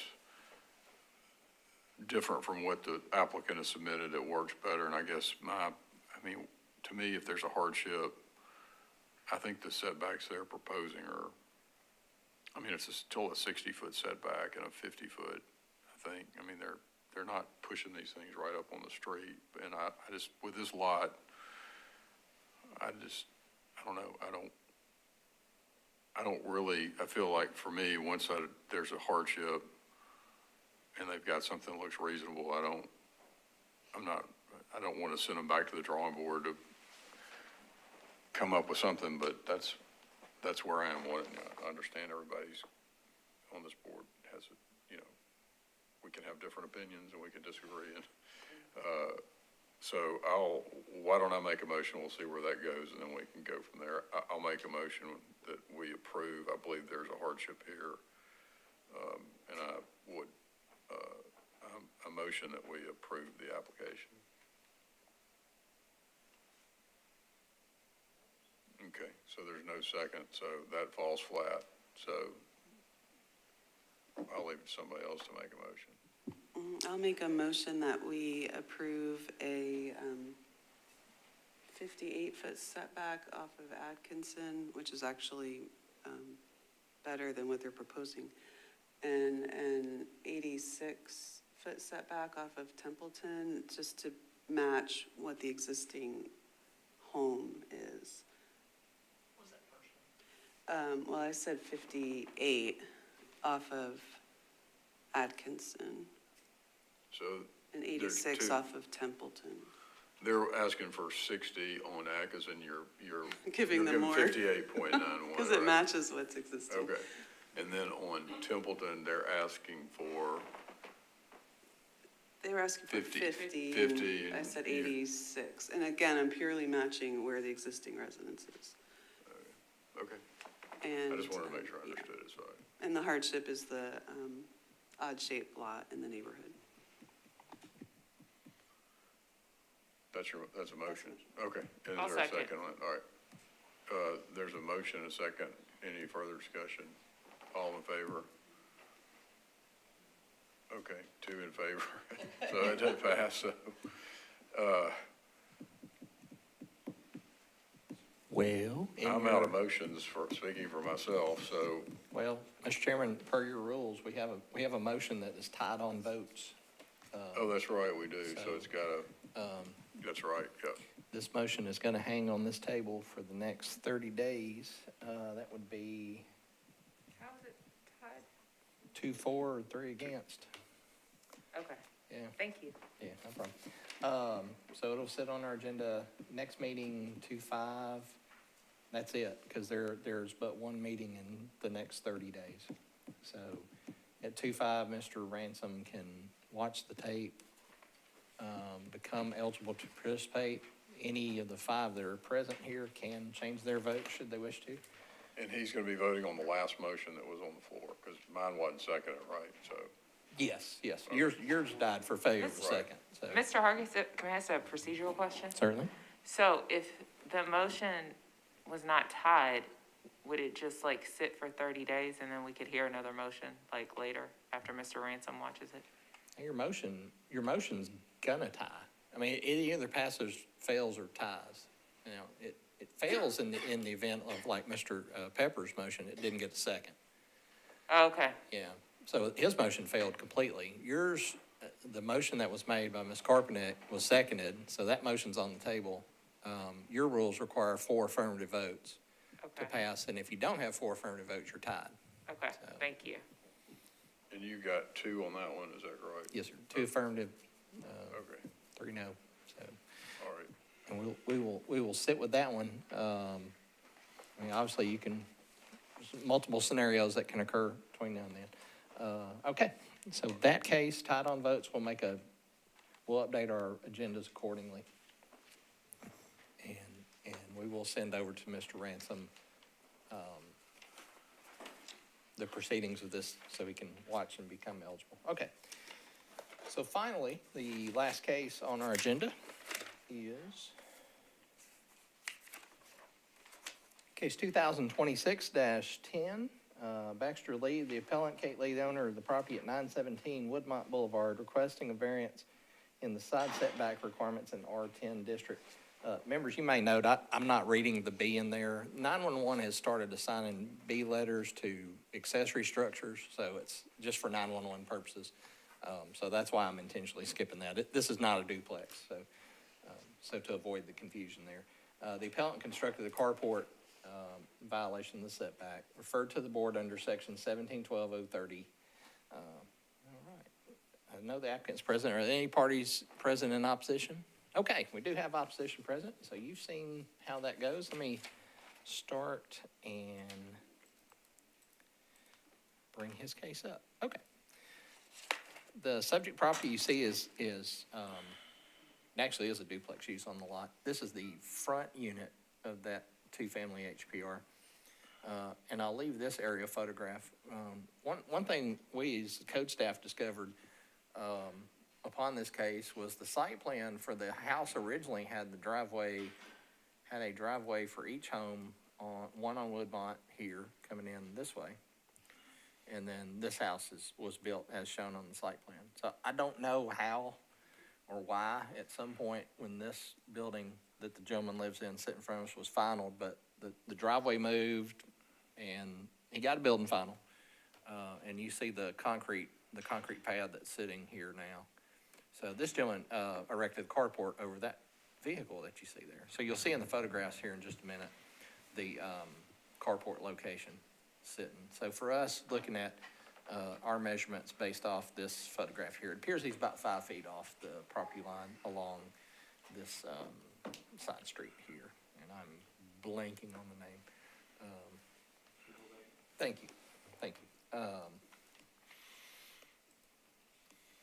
So General Bait has got, you see the concrete drive that's here. So, and there is the photograph of the structure on my visit right after Christmas. Let's see, I did take 2 other photographs. I'm sorry I didn't show them because I don't know what I was doing. They were super blurry. I couldn't get it to focus. So this is the best photo I've got. But the gentleman did submit some photographs in his application, and I think opposition may have even sent some photographs too. So in your packet, so you have those. But that's it. That's the long and short of it. The zoning code, just kind of recapping, the zoning code would require a 20-foot setback here. This home as constructed, you see the attached garage that's part of the home, those garage doors had to sit 20 off the street to be that side-loaded entry. So, all right, I'll leave this photo up. So, with that, sir, I'll turn it over to you. Got 10 minutes. Name and address, and submit your testimony on why the board should grant you a variance in this case. Perfect. My name is Baxter Lee. I live with my wife, Kate Lee, at 917 Woodmont Boulevard. Appreciate y'all's time today. I will make it brief. I'm very impressed y'all have set. This has been a very good educational experience for me. I have never dealt with the zoning like this. When we bought the home, we did not realize we had a temporary certificate of occupancy. So as we navigated this process, I couldn't get a surveyor out to the property for almost 2 years. And I do appreciate Mr. Hargis and the Metro Codes office. It was a shocking kind of, I just thought the surveyors weren't responding to me. As I started to send the people I was calling, okay, here's the people I called, they answered the phone call. As we got a surveyor out to the site, I finally started to understand what everybody's been telling me. My goal from the beginning was to be a good neighbor. We live on a blind corner at General Bait and Woodmont. Parking on the street is a massive problem with our neighbors. We have people that come around the corner, we have delivery trucks. So my point was to try to get my truck off General Bait. And my wife parks in the garage, so this is why I'm here now. She's left it to me to kind of figure out how to get the carport. As we've gone through the process, the original bids I got were like $70,000 for a carport, which seemed crazy. I think I paid $2,000 for the structure that's there, kind of put it up myself, and then when I got the notification that I had broken I thought I had measured it, and I did not understand what I was measuring. That's why you need a surveyor. How far off are you? You got a 20-foot requirement. Where do you? So my understanding, the surveyor, the 20-foot goes all the way to where the garage door is now. So there's almost no room that's not, I was measuring it from the road originally. So I thought I was like really close. You didn't measure from the property line, you measured from the road. Exactly. I was unsure where the property line was because I didn't have an accurate survey. That was probably the biggest shock when we kind of pulled the old survey. I think Metro Codes was the one that provided it to us. The house wasn't even built as it was submitted. And to this day, I'm kind of shocked we were allowed to build or to even buy the house from the builder. Hindsight's 2020. I wish we would have asked some more questions and kind of pushed on it. But no, the official goes all the way up to, the 20 feet is at the garage door. It's built almost right up against that. All right. I have gone to talk to NES. There's no easements with the power lines above it. And my neighbor, who's right next to me, Dean Tozer, great guy. Our kids go to school together. He is good with it, has had no problems with it. So I'm excited to hear what the objections are, so maybe we can resolve them. Questions? Yeah, based off the picture, you have a two-car garage, is that?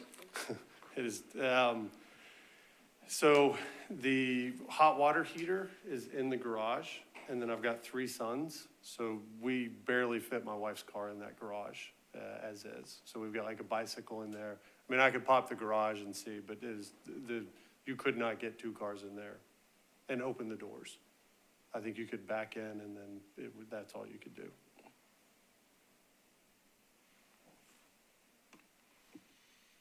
Somebody else have a question?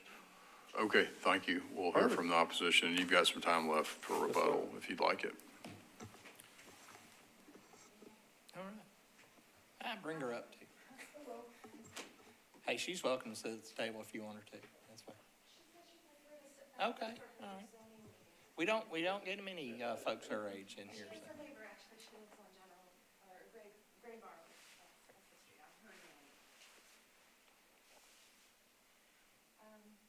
Is your mic on there, ma'am? Push. Okay, thank you. Go. If you'll Thank tell us you. your name and your address. Good morning. My name is Nettie Mae Craft. I live at 950 Gray Bar Lane. And I'm actually speaking for her parents, my husband, and a couple of other neighbors as well. we want to be good neighbors. We're a great neighborhood. I have some real issues with this. I don't want to ever tell anyone else what to do with their life or property, but I've been in this neighborhood for 20 years. We've been through the big flood. We've been through it all. We're coming up on flood season. I'd like to point out that I believe this gentleman removed his rain garden. The idea that you can put two houses, giant houses with no shade trees, no canopy tree to help with the water overflow. Our neighbor has been there since the street across has flooded. And yes, people park on that street partially too, I agree. It's a dangerous corner. It's not, people use it as a cut through, and it is difficult. So I don't understand where the rain garden went. That's an illegal removal, I believe, according to zoning, as somebody who. Are you saying the rain garden was removed and the They're concrete was so do you formed? see the house behind, which also has an illegally high fence up, but whatever. Nobody's gonna care about that either. The house behind has the rain garden still up. They like to put those big grassy plants in it. And a rain garden in our neighborhood is like, it's not gonna prevent all these little houses across the street from flooding. And I'm not putting that all on our neighbors, on the Lees. I get it. Hey, that trampoline, I was so happy to see kids move into the neighborhood. But why the heck is there two driveways right there on that side? Anyway, I agree. Your contractor we've been through some times in our neighborhood where people have been really awful to us. I love my neighborhood. I cannot believe that much extra, and if you can see, I believe the other house has a bunch of impermeable surface as well. How much square house are you down the duplex? So I want to be a good neighbor to the new neighbors, but I've been there for 20 years, and I have seen families come and go. And I love my little house, and I get it that you spend a lot of money on a really big house.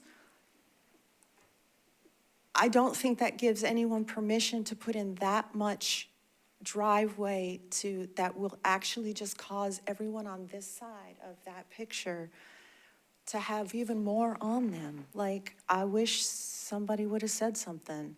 I wish somebody would have asked the rest of us how it feels to be hemmed in by concrete and to have the flooding get worse and change every year.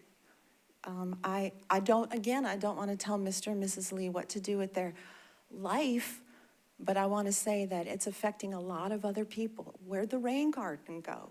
Who are these contractors? I've got a guy I could have you talk to who's a decent human being who would not have screwed you over for that money. And as far as you're saying about, like, it's a 2-car garage, I get it. You got a big truck. I get it. I know I've got 3 cars in my driveway too, but I got a little single-car garage. But I don't want that corner to be less safe for anybody, and that includes for floodwater mitigation. I don't want to make him pull it up, but at the same time, all I think is if we let him he didn't ask permission. He just kind of came in and did it. Why would you do that to your neighbors when when you see our basements pulled out and all our HVAC systems and all our fences down, and you know how much we have to pay for flood insurance, and you know how many houses are for sale in that neighborhood because it can be difficult to talk people into living in such a great place. Well, I would just encourage Mr. Lee, help keep it great for your kids. Help keep it great for the new people there too. Plant a shade tree, not an arborvitae. Plant 3 shade trees so that you can soak up some of the excess water. I'll help you come and put in a permeable driveway if you pull that thing out. I'm not kidding. I don't want to cost anybody their equity in their house, but my husband's a public school teacher. I have been an adjunct. I've worked all around this city. I've been here for a long time. I love Nashville, but I'm starting to feel like I sat through 2 hours of a meeting here where a very wealthy church and a very wealthy neighborhood argued over each other, and what about all us little people on the East Branch or West Branch of Browns Creek? We're not asking for anything else from the city. We know where we bought. But what we don't want is for other people to come in and just break the rules, because it does hurt us. We know that it helps them, but what about the rest of the neighborhood? I'm upstream from this. The only reason I'm here is because, everybody else works.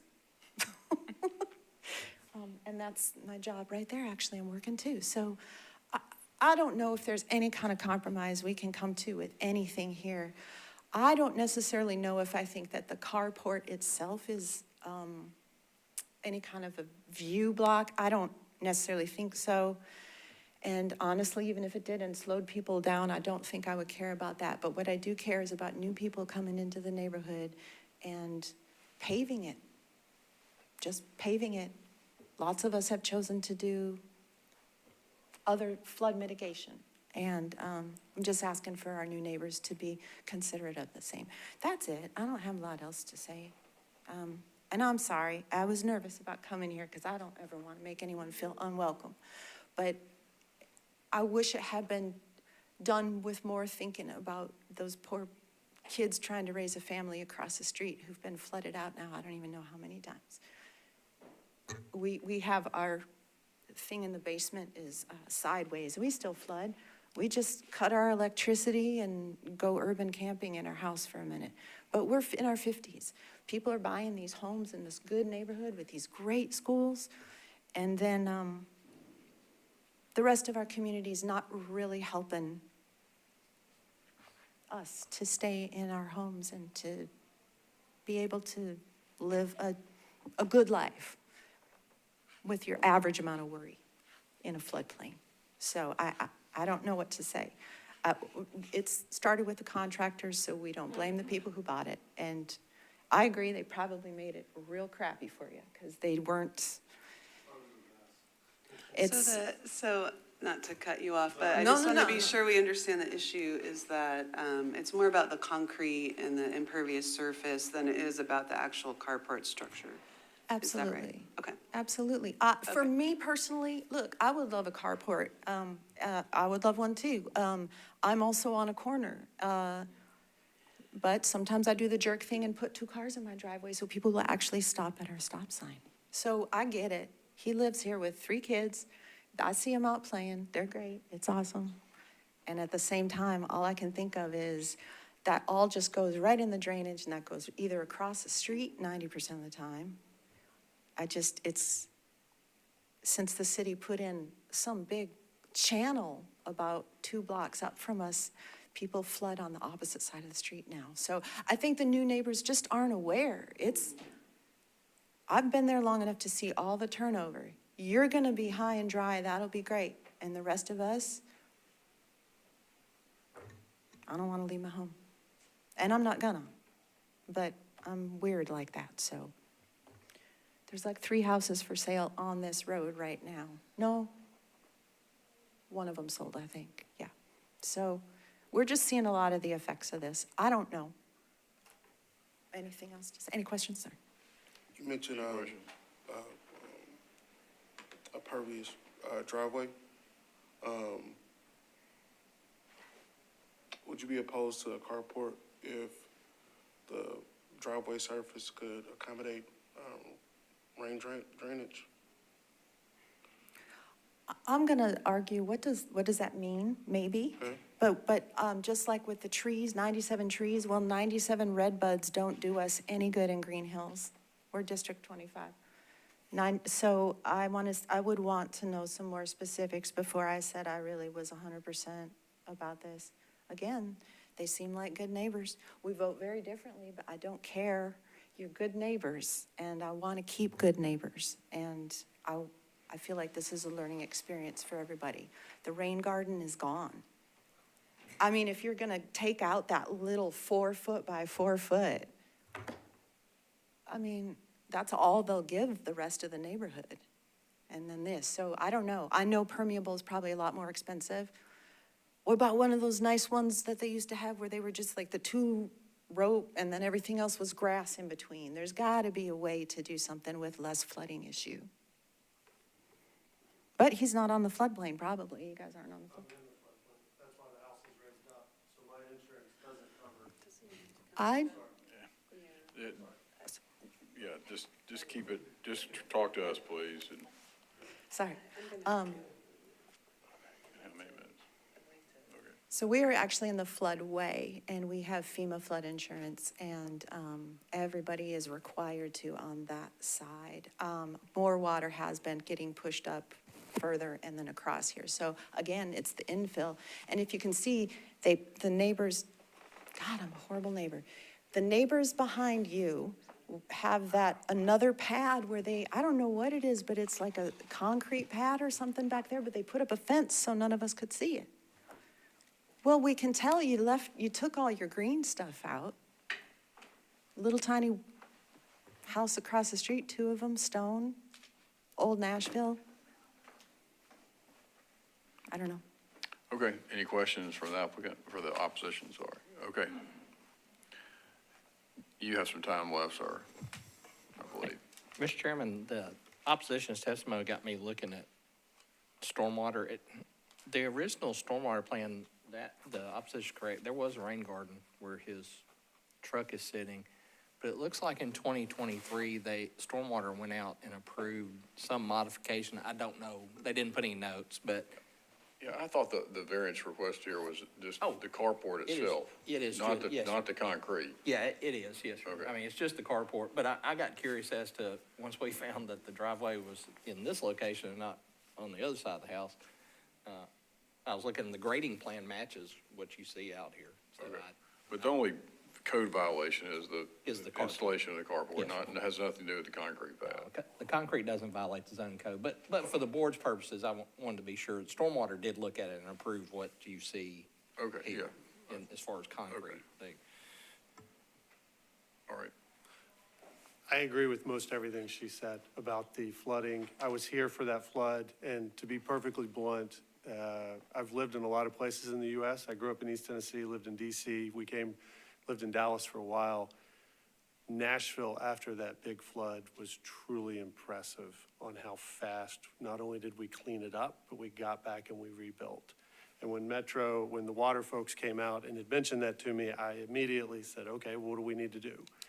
We dug the water drainage much deeper. We did everything we could to work with the city to mitigate the concerns, because I agree, the flooding in our neighborhood is an issue. And really, we don't have anything to do with flooding. Correct. And So this is me variance just saying, doesn't have yeah, I wanted to make sure she understood, because I do like my neighbors. I brought the one letter from my immediate neighbor. I was happy to get more, and I was really happy to hear the concerns, because I've been dying to kind of understand the issues. My point is, we're just discussing flooding a lot here, and we can't do Correct. it. The only issue here is, the carport is built within the setback. That's the only issue. We don't have anything to do with stormwater or flooding or anything like that. So Okay. Are there any questions or anything? Any questions for the applicant? Applicant, right, yep, okay. All right, thank you, sir. No questions. We'll close the public hearing and discuss. I'm having a difficult time seeing hardship on this Yeah, one. What was shared was more of an inconvenience. Right, yeah, I mean, I don't see a hardship either, and there has to be of zoning violations, I mean, it's on the minor end in my estimation, but it's still, you gotta have some kind of hardship, and with Mr. Cole, unfortunately, I just don't see any hardship at all, but if anybody sees one, tell me and I'll. I think, looking at the property map, if we were to consider hardship attached to the property, this property's property line is farther from the street. I think, I don't know, because of the corner, or seems like this street has rather deeper front setback or side setback. So that's the only characteristic thing I can think of, but it does not mean maybe uniformly on this street.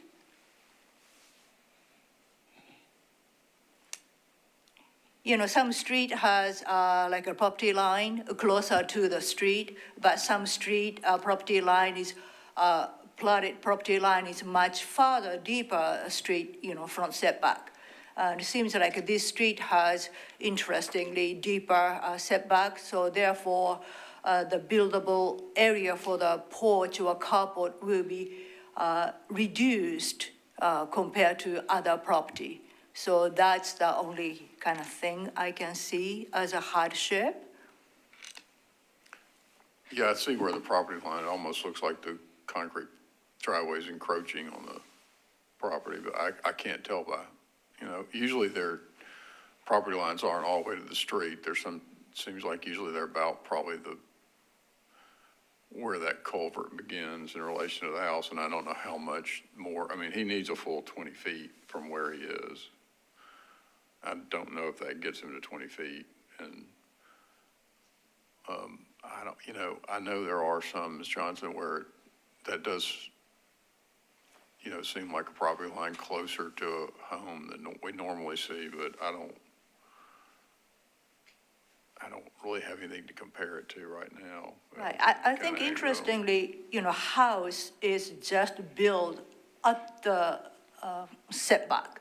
Seems like, the garage is at the setback. So with that sense, there's no other place other than going to driveway. So that's the only thing. So I don't know if it's qualified as a hardship. But that's the kind of unique characteristic, because other houses are, I've not seen anything house like a sit on the setback. It seems like this wall is on the setback.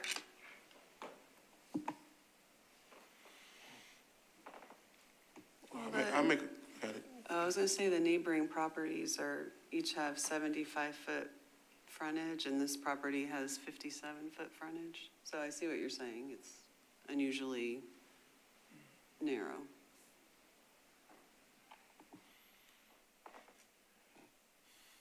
I will let somebody make a motion. I just wanted to comment that I appreciate the kindness and collegiality that the opposition and the neighbor showed. Sometimes we don't see that, and I just wanted to note that that was nice. I'll let somebody else make a motion. Yeah, I see where I agree that it is a narrower lot, and the property line is closer to the house than the street. I just don't know how much. That seems like that maybe 10 feet, but I can't really tell. And, it's a 20-foot variance. Right now it's a 20-foot variance because he's right on so. I'll make a motion that reluctantly we deny the motion for a variance because a hardship isn't present. I'll second that, and because we have to have a hardship, and I just don't, it needs to be clearly identified, and we don't have one, and I say that, but I know you paid $2,000, and I'm sorry, I know we all are, but we have to have a hardship, and I just don't see it here. So, that's a second. Any further discussion?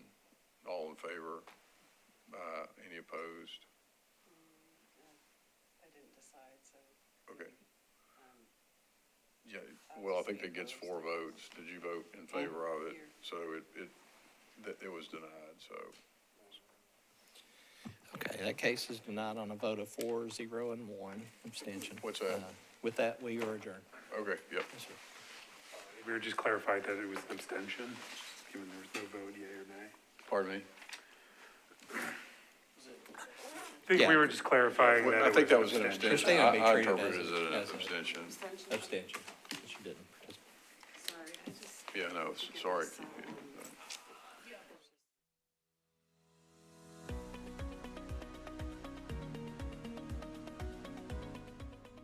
This has been a service of the Metro Nashville Network. If you would like to see this presentation again, or for more information on this and other programs, visit nashville.gov.